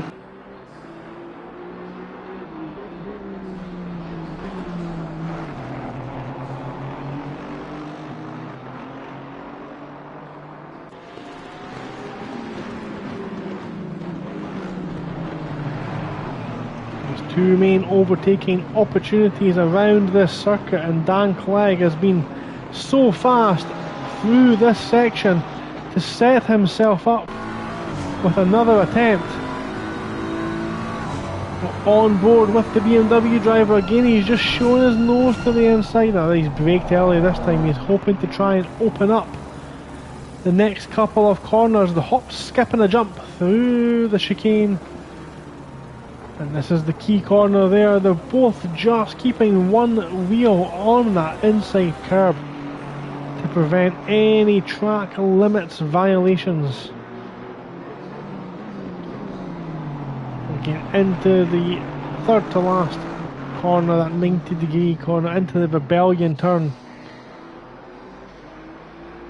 Round the Schumacher bend. Yes, we've named the last two corners on this circuit this evening. If you are watching and you have a name for the third to last corner, please do let me know. So this has been an incredible performance actually from Carl Sween. He's 44 laps now into the stint. He's not pitted yet. Those tyres have done 75 minutes.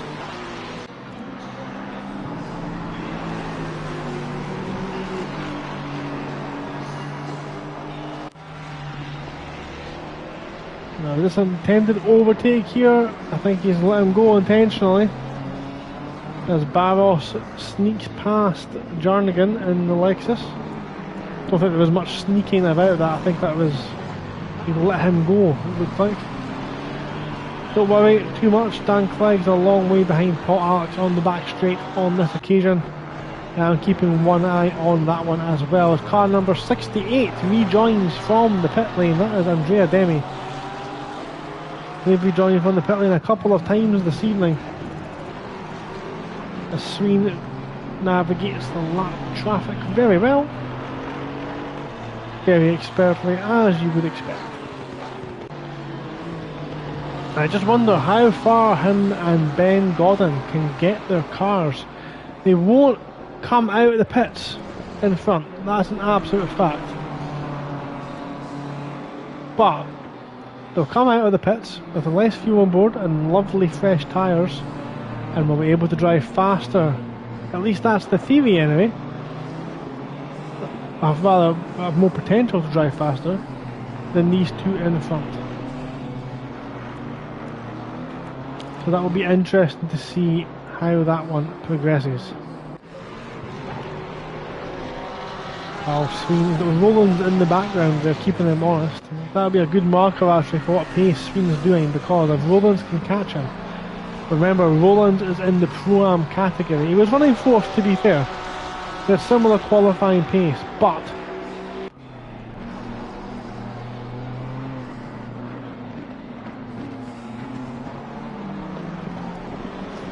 you would expect Sween in race pace, in race trim, to be pulling away from Roland, and that's not happening. Surely Sween's not thinking of the no-stop here. He's not fuel saving that much, is he?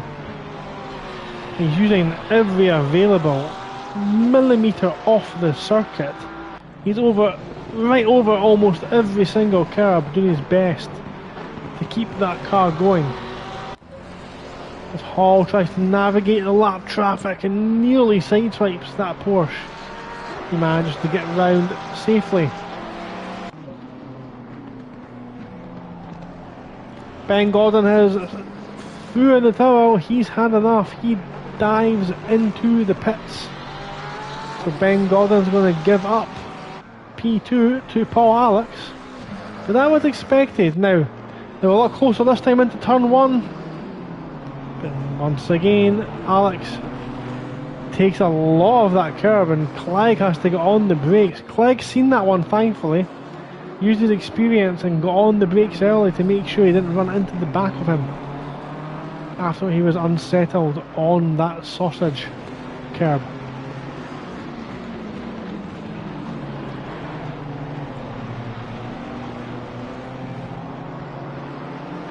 Sween's went round again. Sween's missed the pit entrance again and still going round. So again the gap now under 3/10 of a second, but again the Aston Martin, it's got so much torque out of these slow corners and he's able to get the power down, and that's what's keeping him alive just now. So this is for position. I think that is Petit's under huge pressure, slams on the brakes, and that's caused a crash.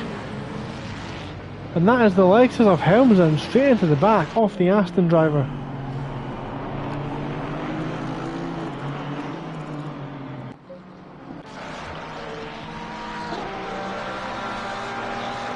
The back of that Porsche looks like it's been in the woodlands, unfortunately. Unfortunately for Cook there, as he's now got the flying Dries Flores behind him.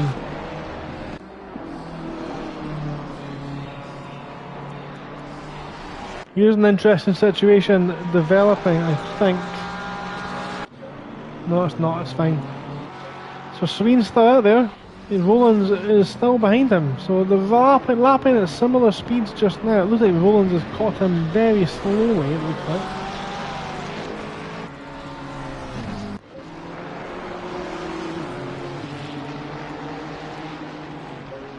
Bellamancia, and this is for position. These two drivers fighting just now.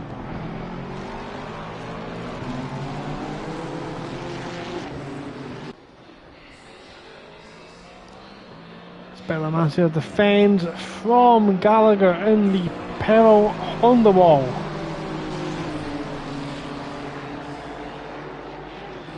Again, don't you worry, I've got one eye on the track map, keeping an eye on the de facto leaders just now.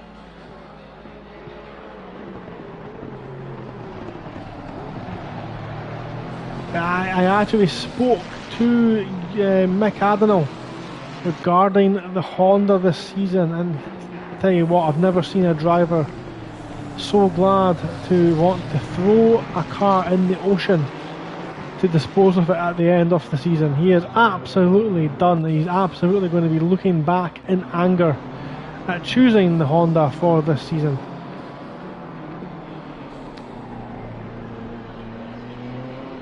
Alex again even closer as Dan Clegg on this occasion, but he doesn't make that move, and this time the Aston Martin is able to bounce over that curb on the inside of turn 1 and keep it under control.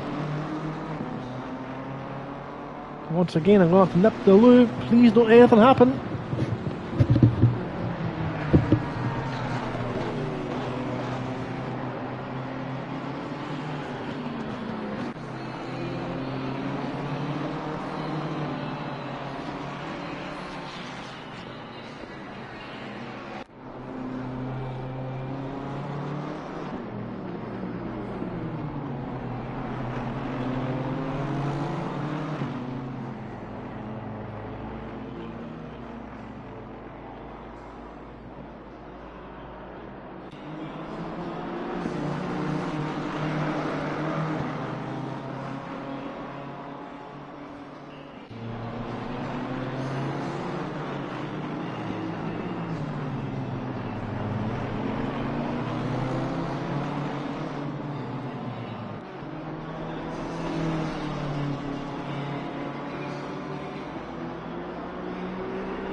And we are back, and Dan Clegg has been nice enough not to make the move while we've been away there. Thank you very much for your patience and waiting for me to come back.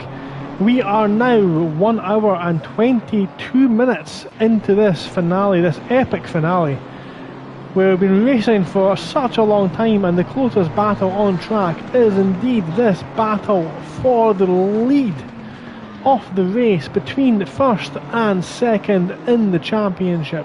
We have been itching to see this battle all season long, and we're finally being rewarded after being brought to the edge several times. We finally are able to view this, the climax of the season, the championship battle between the two protagonists. If you've just joined us, this is Race Club UK. TED Trax Tuesdays, the finale, sponsored by TED Trax Racing, helping youngsters get into motorsport. Their mission, of course, enabling those avenues for youngsters. One of the reasons for the partnership is sim racing is an excellent avenue to find your way into the grassroots level. It allows young drivers to hone their racecraft and gather the transferable skills to take them up the motorsport ladder at a fraction of the cost and none of the danger. If you like the look of this and want to get yourself involved, go to thesimgrid.com and follow Race Club UK.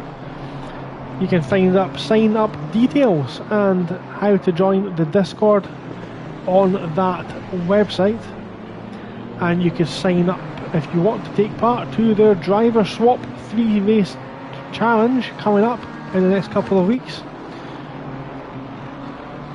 And of course, season 12 sign-ups are live as well. Again, all the details on how to sign up and take part are available at thesimgrid.com and follow Race Club UK. My name is Gogs Brown in the commentary booth this evening. I've been bringing you the action, and I will continue to bring you the action for the remainder of this season. After that, I will be taking a break from broadcasting, and I will absolutely not look back in anger at this situation, as my time has finally come to take a break. I will be back at some point, but I think we should just enjoy the final 36 minutes of this season's action and see where we end up at the end of it. Carl Sween finally decides enough is enough and it's time for a pit stop. He's managed to go 85 minutes into the race. He's jumped into the pits and now he's back out there. He's going to join in 4th, I think. 5th. Ramensperger's coming round the start-finish line now. Sween's just crossed the pit limiter line. Will he get out in P5? He does. So now Carl Sween, he's about a sector down from the leaders, but he's a lot closer to Flores in 5th. But Flores has been out there now for a good 20 minutes. Those tyres will be beginning to grain in these cooler 19 degrees conditions. 24 it was at the start of this race in the daylight. We've been driving now for nearly an hour and a half. The sim racing equipment will be getting pushed to its limits, as well as the internet connections being placed in the hands of the sim racing gods. PlayStation 5's getting hot. Of course, there is a real risk the PS5 can overheat and shut down. I hope that doesn't happen to anyone this evening, as Clegg thinks about a move down the inside of turn 1 again. Just shows his nose. But once again, astute defending from Alex does not waver. The teaser looked like was white flags showing for the Aston Martin driver. And now continuing on his path. So Sween is 8.7 behind Flores. We'll keep an eye on that gap over the next 5 or 10 minutes or so, see how he gets on. The 919 car, Bella Mancia, he's got Demi trying to unlap himself behind.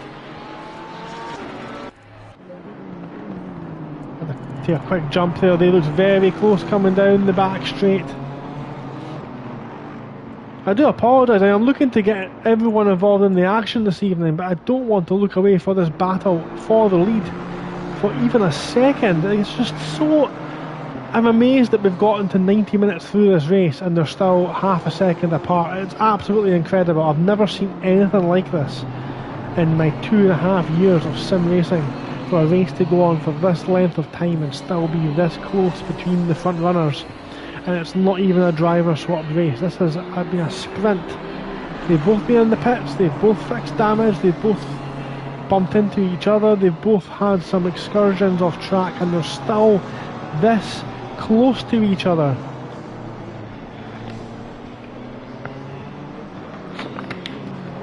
It's incredible, it really is.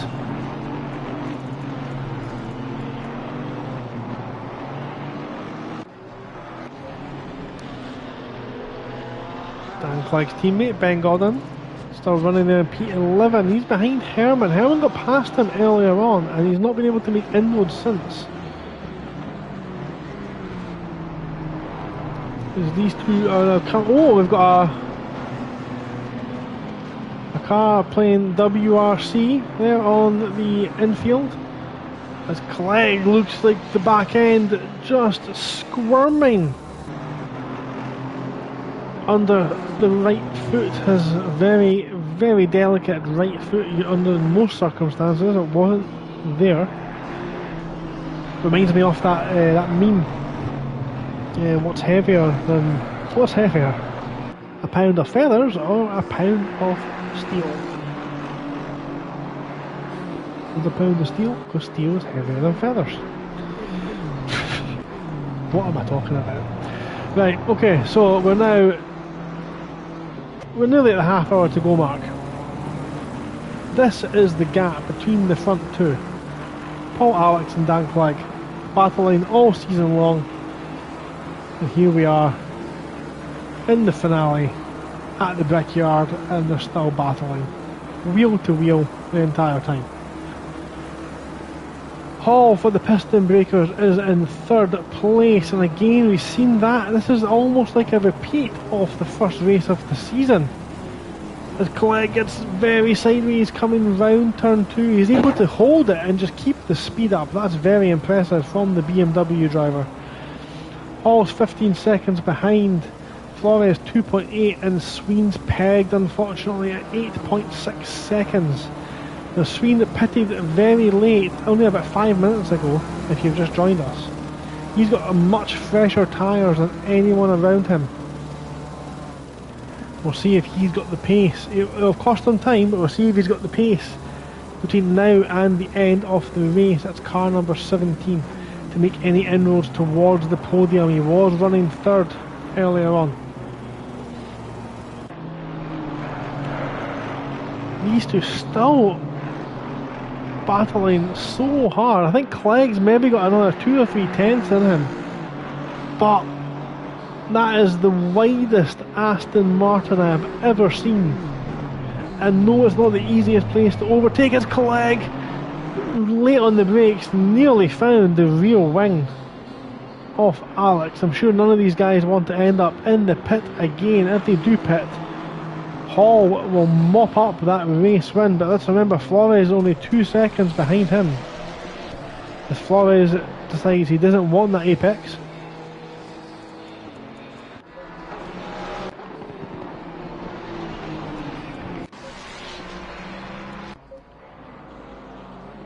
Metzger has got Rollins for company there. Rollins trying to lap his rival, his championship rival. Rollins has been absolutely flying tonight in the Pro-Am tier, leading currently 8th on the road, but leading the tier by some margin. Can Metzger do some teamwork here and hold up Rollins for his teammate to catch him? And it is Herman, the Flying Eagles car in the Porsche. Same colour scheme, of course.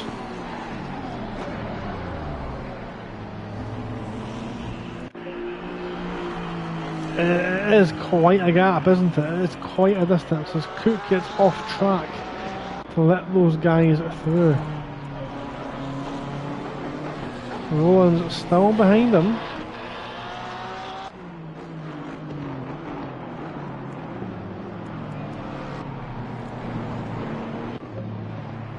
There he is. Speak of the devil, there he is. Say his name and he appears. Herman, under pressure from Ben Godden. The references are strong tonight. And again, look at this. It's like Roland is now having to try and force the issue. The blue flag's waving.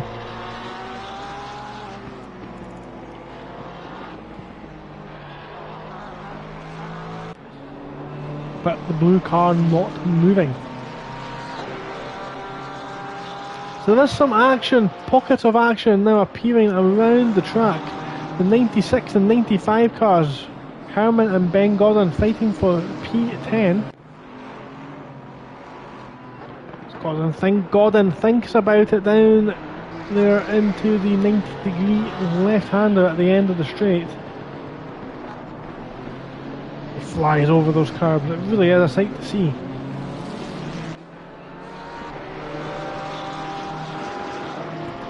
A little bit further ahead, there's a contact. That's Hermsen and Jose Petiz have a contact, and Hermsen says "Obrigado" to the Portuguese driver, who's still sitting there at the air actually. Herman, oh, he moves just as the leaders come round. Needs to be cautious on the rejoin. Does get himself going again, thankfully. And he's taken a very long time to get out of the way of Lee Watson, who was not loving that. Got to always protect the McNuggets. And again, Flores coming round the lap traffic. But in the last 5 minutes, Carl Sween has taken 2 seconds out of Flores' lead on him. And let's remember that Hall is only 5 seconds ahead. They're all in the same straight now, so Sween, Flores and Hall all on the start-finish straight at the same time. Quick jump up to the leaders then as they approach this lap traffic. This is where it can all play out. Bellamancia gets out of the way very quickly and almost makes contact with Dan Clegg, but just avoids. Now, what happens next? We've got that's Mick Adenauer in the Honda. He's battling with Andrea Demi.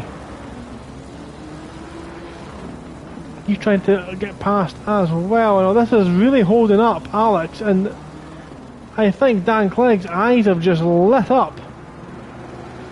And Alex forces the issue with the Honda.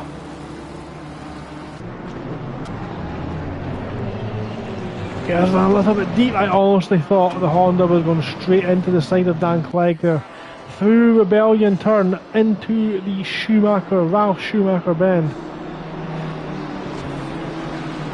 And he pins the right foot, and he's going to get a little bit of help with the toe, the slipstream from Andrea Demi just in front, and Jürgen Lofstrand in front of him as well. So almost like the F1 style DRS train down the straight as Andrea Demi moves out of the way for first and second. And what could have been an absolute disaster for the leaders has turned in to some very, very good blue flag driving from the back markers. An absolute credit, but not so much from Jürgen Lofstrand, who dawdles on the apex. Now that's really going to... This is the section of the track where Clegg has been astronomical. He needs to be careful how this one gets played, because he's going to take the toe, as much of the slipstream as he can possibly get from the BMW. Keeps himself out in front, and of course Lofstrand didn't want to lose any more positions or any more time. The gap now 4.3 between Flores and Sween. And Alex has negotiated that lap traffic with precision. I do have to commend the blue flag driving. That was very good driving.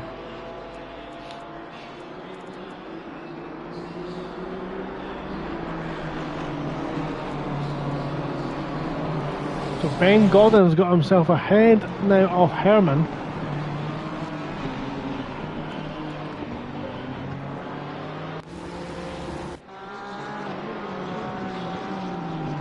And is flying. He's now got a 1.2 second gap.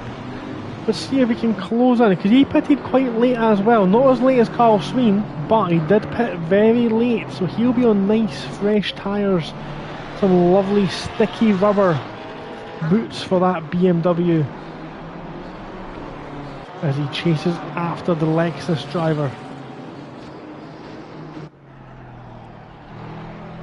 Of course, it is worth at this point in the season giving a shout out to Ben Gordon, who has, with the help of some of the other drivers, set a lot of this up at Race Club UK and managed the season very well,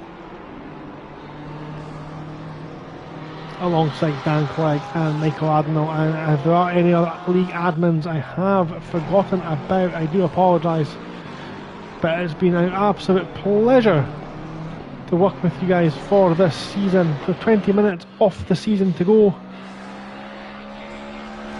and this race has been an absolutely incredible one to sign off with for the season.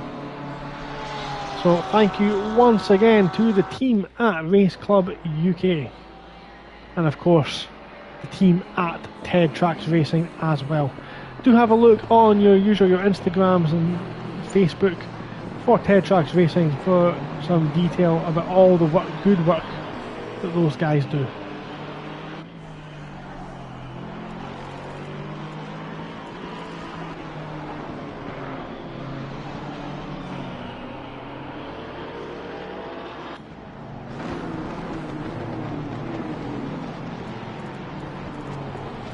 So 20 minutes remain. Paul Alex leads Dan Clegg, but second between those guys.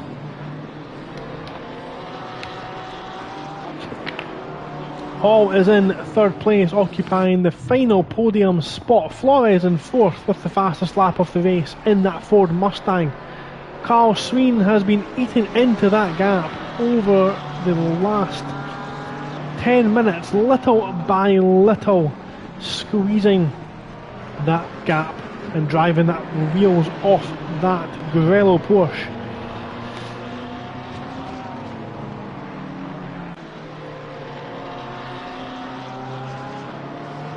The question is, will he be out of time?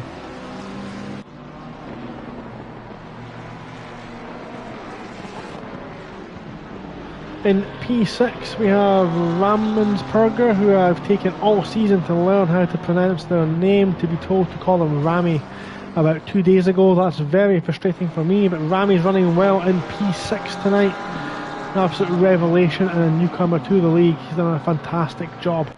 Felipe Barros in the 444 car, running very well as well. That Pink Panther vehicle, again learned very recently, that is Nur Farhar in the championship order on SimGrid.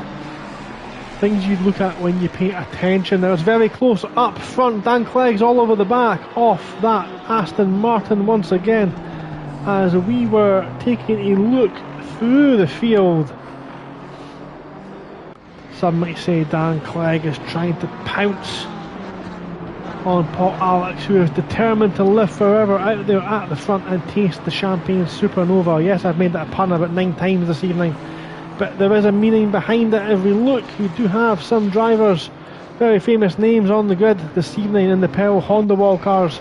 But look at the battle here, it's so close. Dan Clegg thinks about sneaking it down the inside, and that looked a bit cheeky from Paul Alex, who turned well, braking at the last minute. A little bit of trail braking into that corner. Flores navigating the blue flag traffic, and you can see how close Sween is now as well.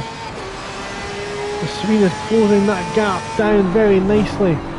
We jump on board with the BMW driver. We're 20 minutes, less than 20 minutes off the championship remain. This is the battle, not only for first on track, but first in the championship as well. Dan Clegg does hold the advantage, doesn't need to make that overtaking move, but we all know all racing drivers want to win, and he'll be looking to take the win with the championship at the season finale. The thing is, you can't risk it, you can't afford to risk it, and look how much later on the brakes he's able to brake. Clegg has that deft touch on the brake pedal. We've seen him go round the outside of Rammensperger at the chase at Bathurst. We know he's got the brakes on the car, but we put that down to the McLaren's infamous actually, poor brakes in sim racing circles. But we know the Aston Martin not quite like that on the brakes, so this is all the left foot of Dan Clegg as his right foot makes the back end twerk for us on the way out onto the back straight.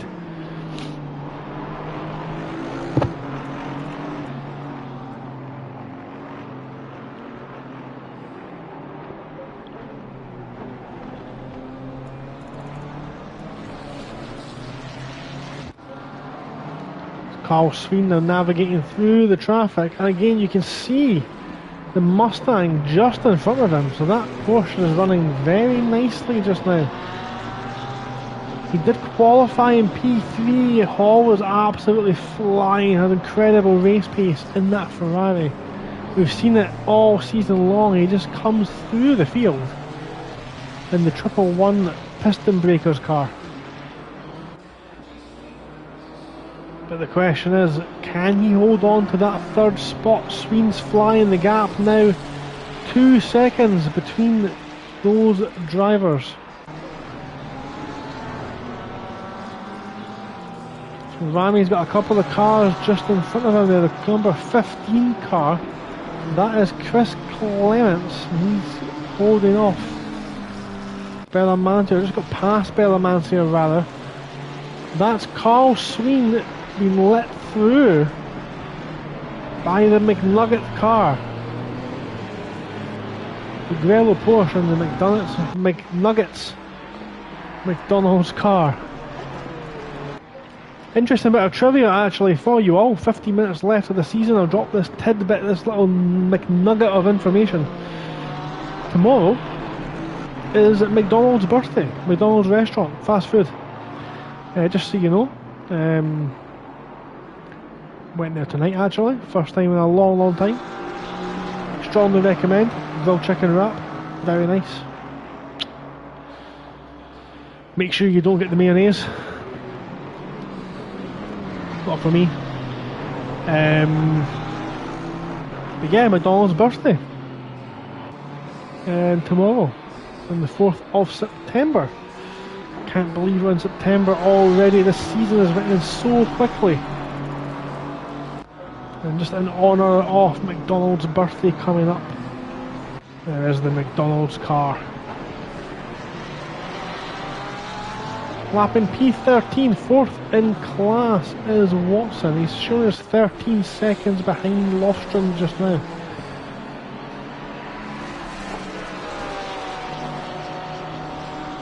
But Roland's doing everything he can to make sure he takes the Pro-Am Championship. Look at the gap now between Sween and Flores, only 8/10 of a second. This is the battle for P1 that we're watching just now. Dan Clegg on board actually with the BMW as we approach some more lap traffic, and again the initial torque of the Aston Martin just saving him out of that corner, and then a small slipstream down the back straight.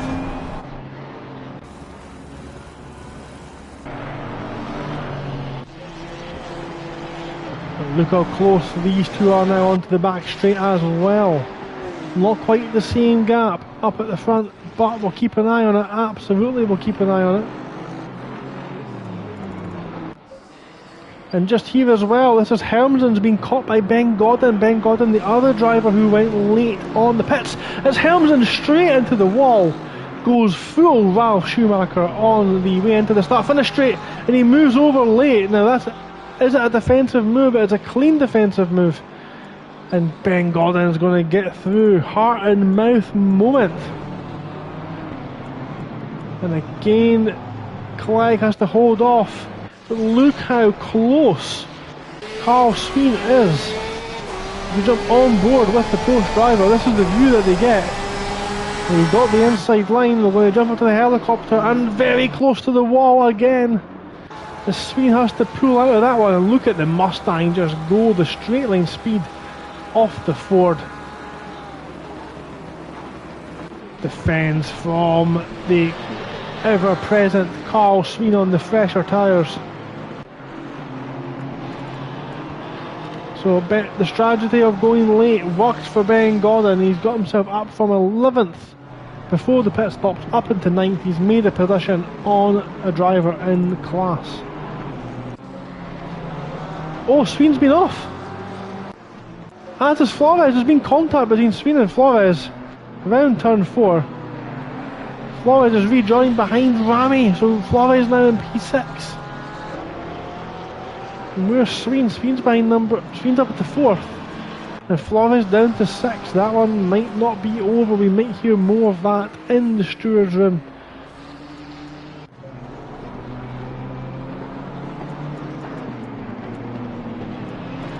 That one, yeah, we've not heard the last off that one. We're not going to get a clean finish. We're going to have a question mark hanging over our heads from the season finale.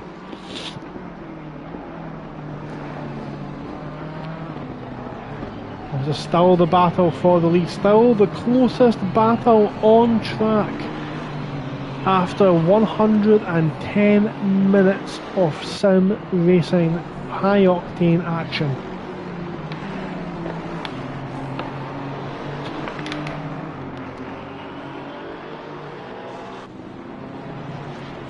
It'll be interesting to see or hear what happened there with that incident. We just missed it. We caught them turn 4. It looked like a little bit of a bump.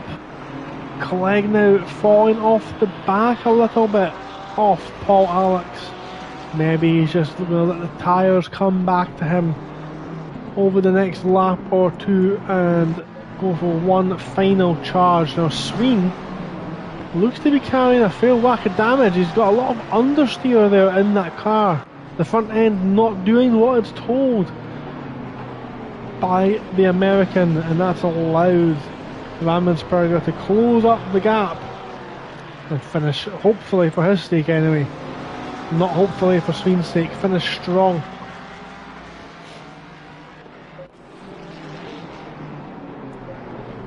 Oh, what was that going straight on there? That's number 36, car number 36, that's Noel Gallagher, flying high. Out of time there to get on the brakes. Rejoins, still on P17.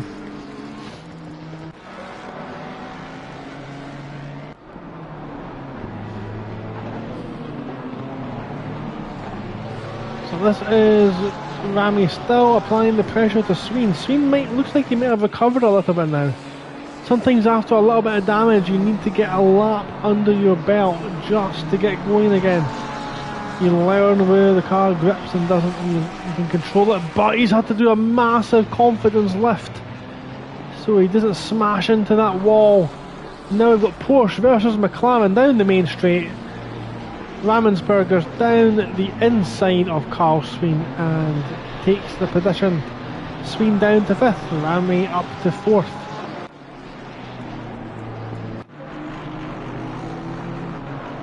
So Clegg's now fallen off the pace a little bit there actually. What's happened to Clegg? Now this is a circuit that is notorious for generating punchers. Maybe he's just trying to protect the right hand tyres, normally the right rear tyre that takes a beating, or the front, the right rear tyre just doesn't take a beating, but gets a little bit lower on the pressure, tyre pressure side of things. Sometimes if they're not inflated hard enough, the curbing, the rumble strips can just cut into the surface and cause a slow puncher. And maybe Clegg's just trying to protect from that just now.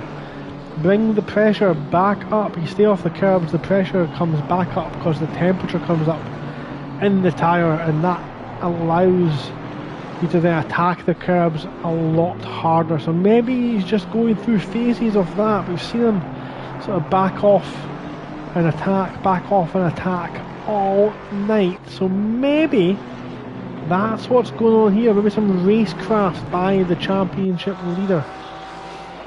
So Barros, it looks like, has now got himself back in front of Carl Sween. The front end of that car not working well. Sorry, as Flores got himself in front. Barros is still 9 seconds further back. Can he make any inroads against that Grello Porsche? I've not seen much of Barros this evening. He's on a bit of a lonely race.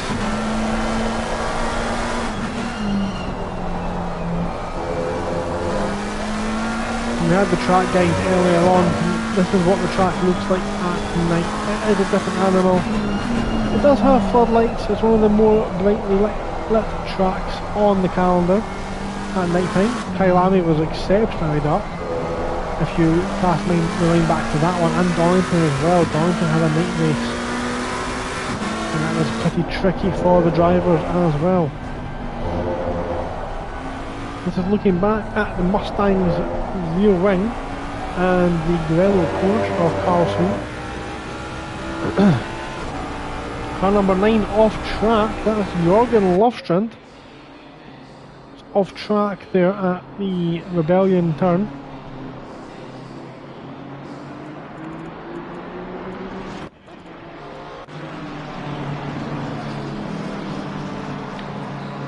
He tries to move out the way for Mr. Big Mac himself.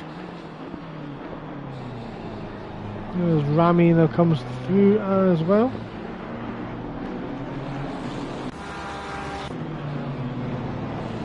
As he moves out to take the corner, doesn't see the cars coming through. Sween has to take a wide line. And the Aston Martin just didn't quite catch that area well. Bellamancia stopped on track. He is facing the right way. I wonder what's happened as the leaders now come through. Hold on a second. We've missed it somewhere. I don't believe it. We've looked away. We thought it was over. Dan Clegg has moved ahead. No, he's not. We are being misled by Ben Godden in a very similarly coloured car. And this is where now we might see the Bet GT3 Team Slap Sabio connection.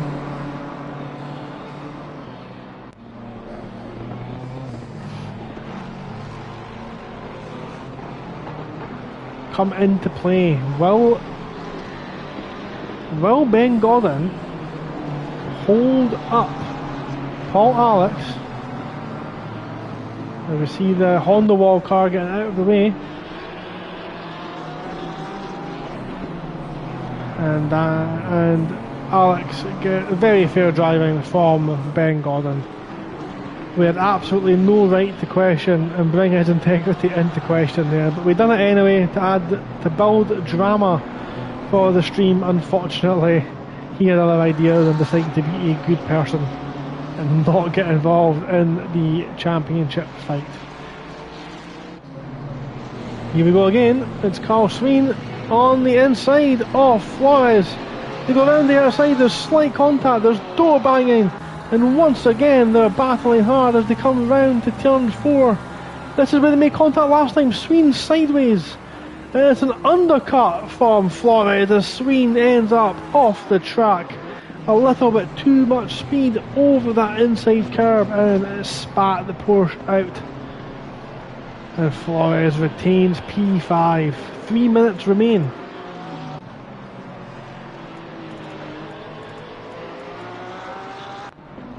So this one's for position. Another close battle going here. This is Clements in the blue BMW.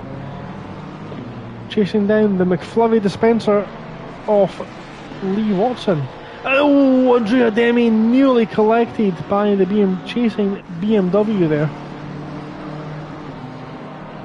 That was close, that one actually. Andrea Demi done well to avoid anything coming through. That was good driving.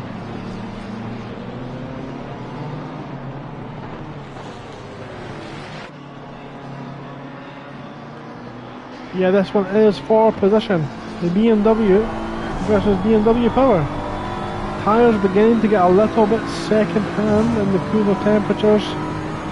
Not quite as sticky, so they'll be sliding about the surface more. That will wear the tyres down. They'll degrade a little bit quicker. Unless they've got their pressures absolutely bang on.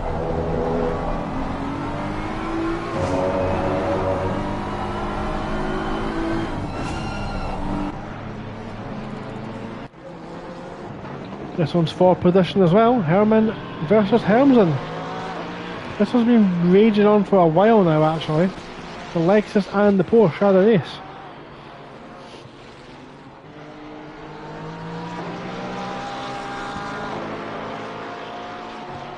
So as the race and season draws to a close into the final 2 minutes of the race, as Clegg is held off a little bit there by the lapping traffic. Unfortunate to catch someone there. It's 1 minute 32 seconds as they cross the line. Oh, this might be the last lap of the race, you know. This might be the last lap of the season, and the championship leaders are going to see us round, battling still for the win, but Carl Sween's caught up to the back of Flores again. Flores has missed the apex and then slid Sween through the inside of Rebellion turn. He has to get out the power. There's slight contact onto the start-finish straight, and that almost puts the Ford Mustang into the wall. He goes defensive again, and the straight line speed of that Ford is going to once again just see him through. No, it's not. Sween retains the position and gets himself up into P5. Up at the front, it's not over yet. They're still going to be battling. There's 0.6 of a second between them. The BMW of Dan Clegg-Stappen is not going to give up, but Paul Alex has run wide on the final tour of the circuit. 13 seconds remain. I think he is going to take the checkered flag, but now he's put himself under severe pressure. He can't just back off and make sure. 4, 3, 2, 1. The checkered flag comes out, and it's a win for Paul Alex. Incredible race. Dan Clegg comes home in second. Ben Godden's confirmed 8th in class, 9th on track. Cook in 18th. That was absolutely incredible. 2 hours of straight racing. Herman beats Hermsen to the line, and it's a 3rd place for Hall. Incredible driving from them. Great race pace being shown by the Piston Breakers cars 1 and 3 tonight. Rami is going to come home and take a well-earned 4th as he weaves side to side to cross the line. And then Carl Sween is going to come home in P5. The strategy did not work today. Flores in 6th. Andrea Demi going to cross the line ahead of Barros, and a great P7. We've got cars doing donuts on the main straight. For crying out loud, come on, man. And then we're going to have Rollins crossing and taking the checkered flag. That's a win in the Pro-Am category for Rollins. We'll need to confirm the results for the championship, of course. Jarnigan to the crash. Final corner, Jarnigan and Metzger. No, Jarnigan going for trying to cut. Jarnigan thought he could straight line there and keep position. He's going to donut himself out. He is PO'd, but Metzger is slowing down for him. I don't think Jarnigan realises. I think Metzger's taken contact, or initiated contact from Jarnigan. And Jarnigan's moved as good sportsmanship from Metzger to allow Jarnigan to take the position after taking him out there on the final lap. Very good sportsmanship. And one last time, can somebody hit Bellamancia on the starting straight? Yes, you can. Absolutely lovely. Simply lovely. What an end to the season. What an absolute end to the season. We've still got cars out there doing donuts. There he is, Ben Gordon. Burning that rubber. We don't need the rubber anymore. There's Barros as well. Synchronised donuts at the end of the season. It's a great sight to see. I think they're all coming back in now. No, they're not. They're still out there. We also have got Bella Mancia, the absolute battering, and Jose Petit is parked somewhere on the track. And with Van Linter, Clark, Hutchings and Jack Kraft did not finish the race. So then, while we watch and listen to the soundtrack of these dancing cars. Oh, there's a moon landing. Two bums touching, there's a moon landing. That's another terminology I learnt recently. Paul Alex then with the race win after defending for 73 laps from Dan Clegg. And what has been, in my opinion, one of the best defensive drives I have ever seen in sim racing. Dan Clegg couldn't do it today, he's done it almost every other day, but another podium I think has secured himself the championship, so congratulations Dan Clegg, provisionally at least, before results are confirmed pending Stewart's inquiries on winning season 11 of Race Club UK Ted Trax Tuesdays. All is in P3. Great podium position for him with Rami Ramensberger in P4. Carl Sween finishes 5th. Flores in 6th. Barros 7th. Rowlands has taken the win, at least provisionally.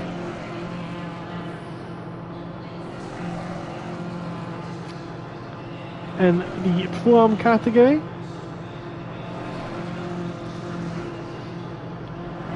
I'm just trying to pull up simgrid.com.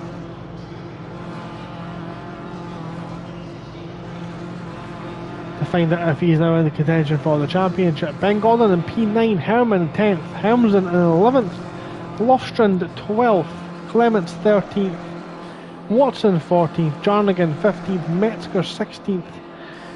The Perro Honda Wall car, that's Mick Adenal, taking 17th. Chris Cook at 18th, Bella Mancia in 19th. Congratulations as well to Chris Cook for taking a Woodland job, taking the win in AM class. Bella Mancia 19th. The other one in P20, the other Honda Wall in 20th. I'm going to stop with the references now. I feel absolutely awful for doing it, Cedric. Jose Petit finished 21st, and Demi had a night to forget, 8 laps down in 22nd. Congratulations to all of the race finishers, and of course congratulations to Race Club UK on another successful season.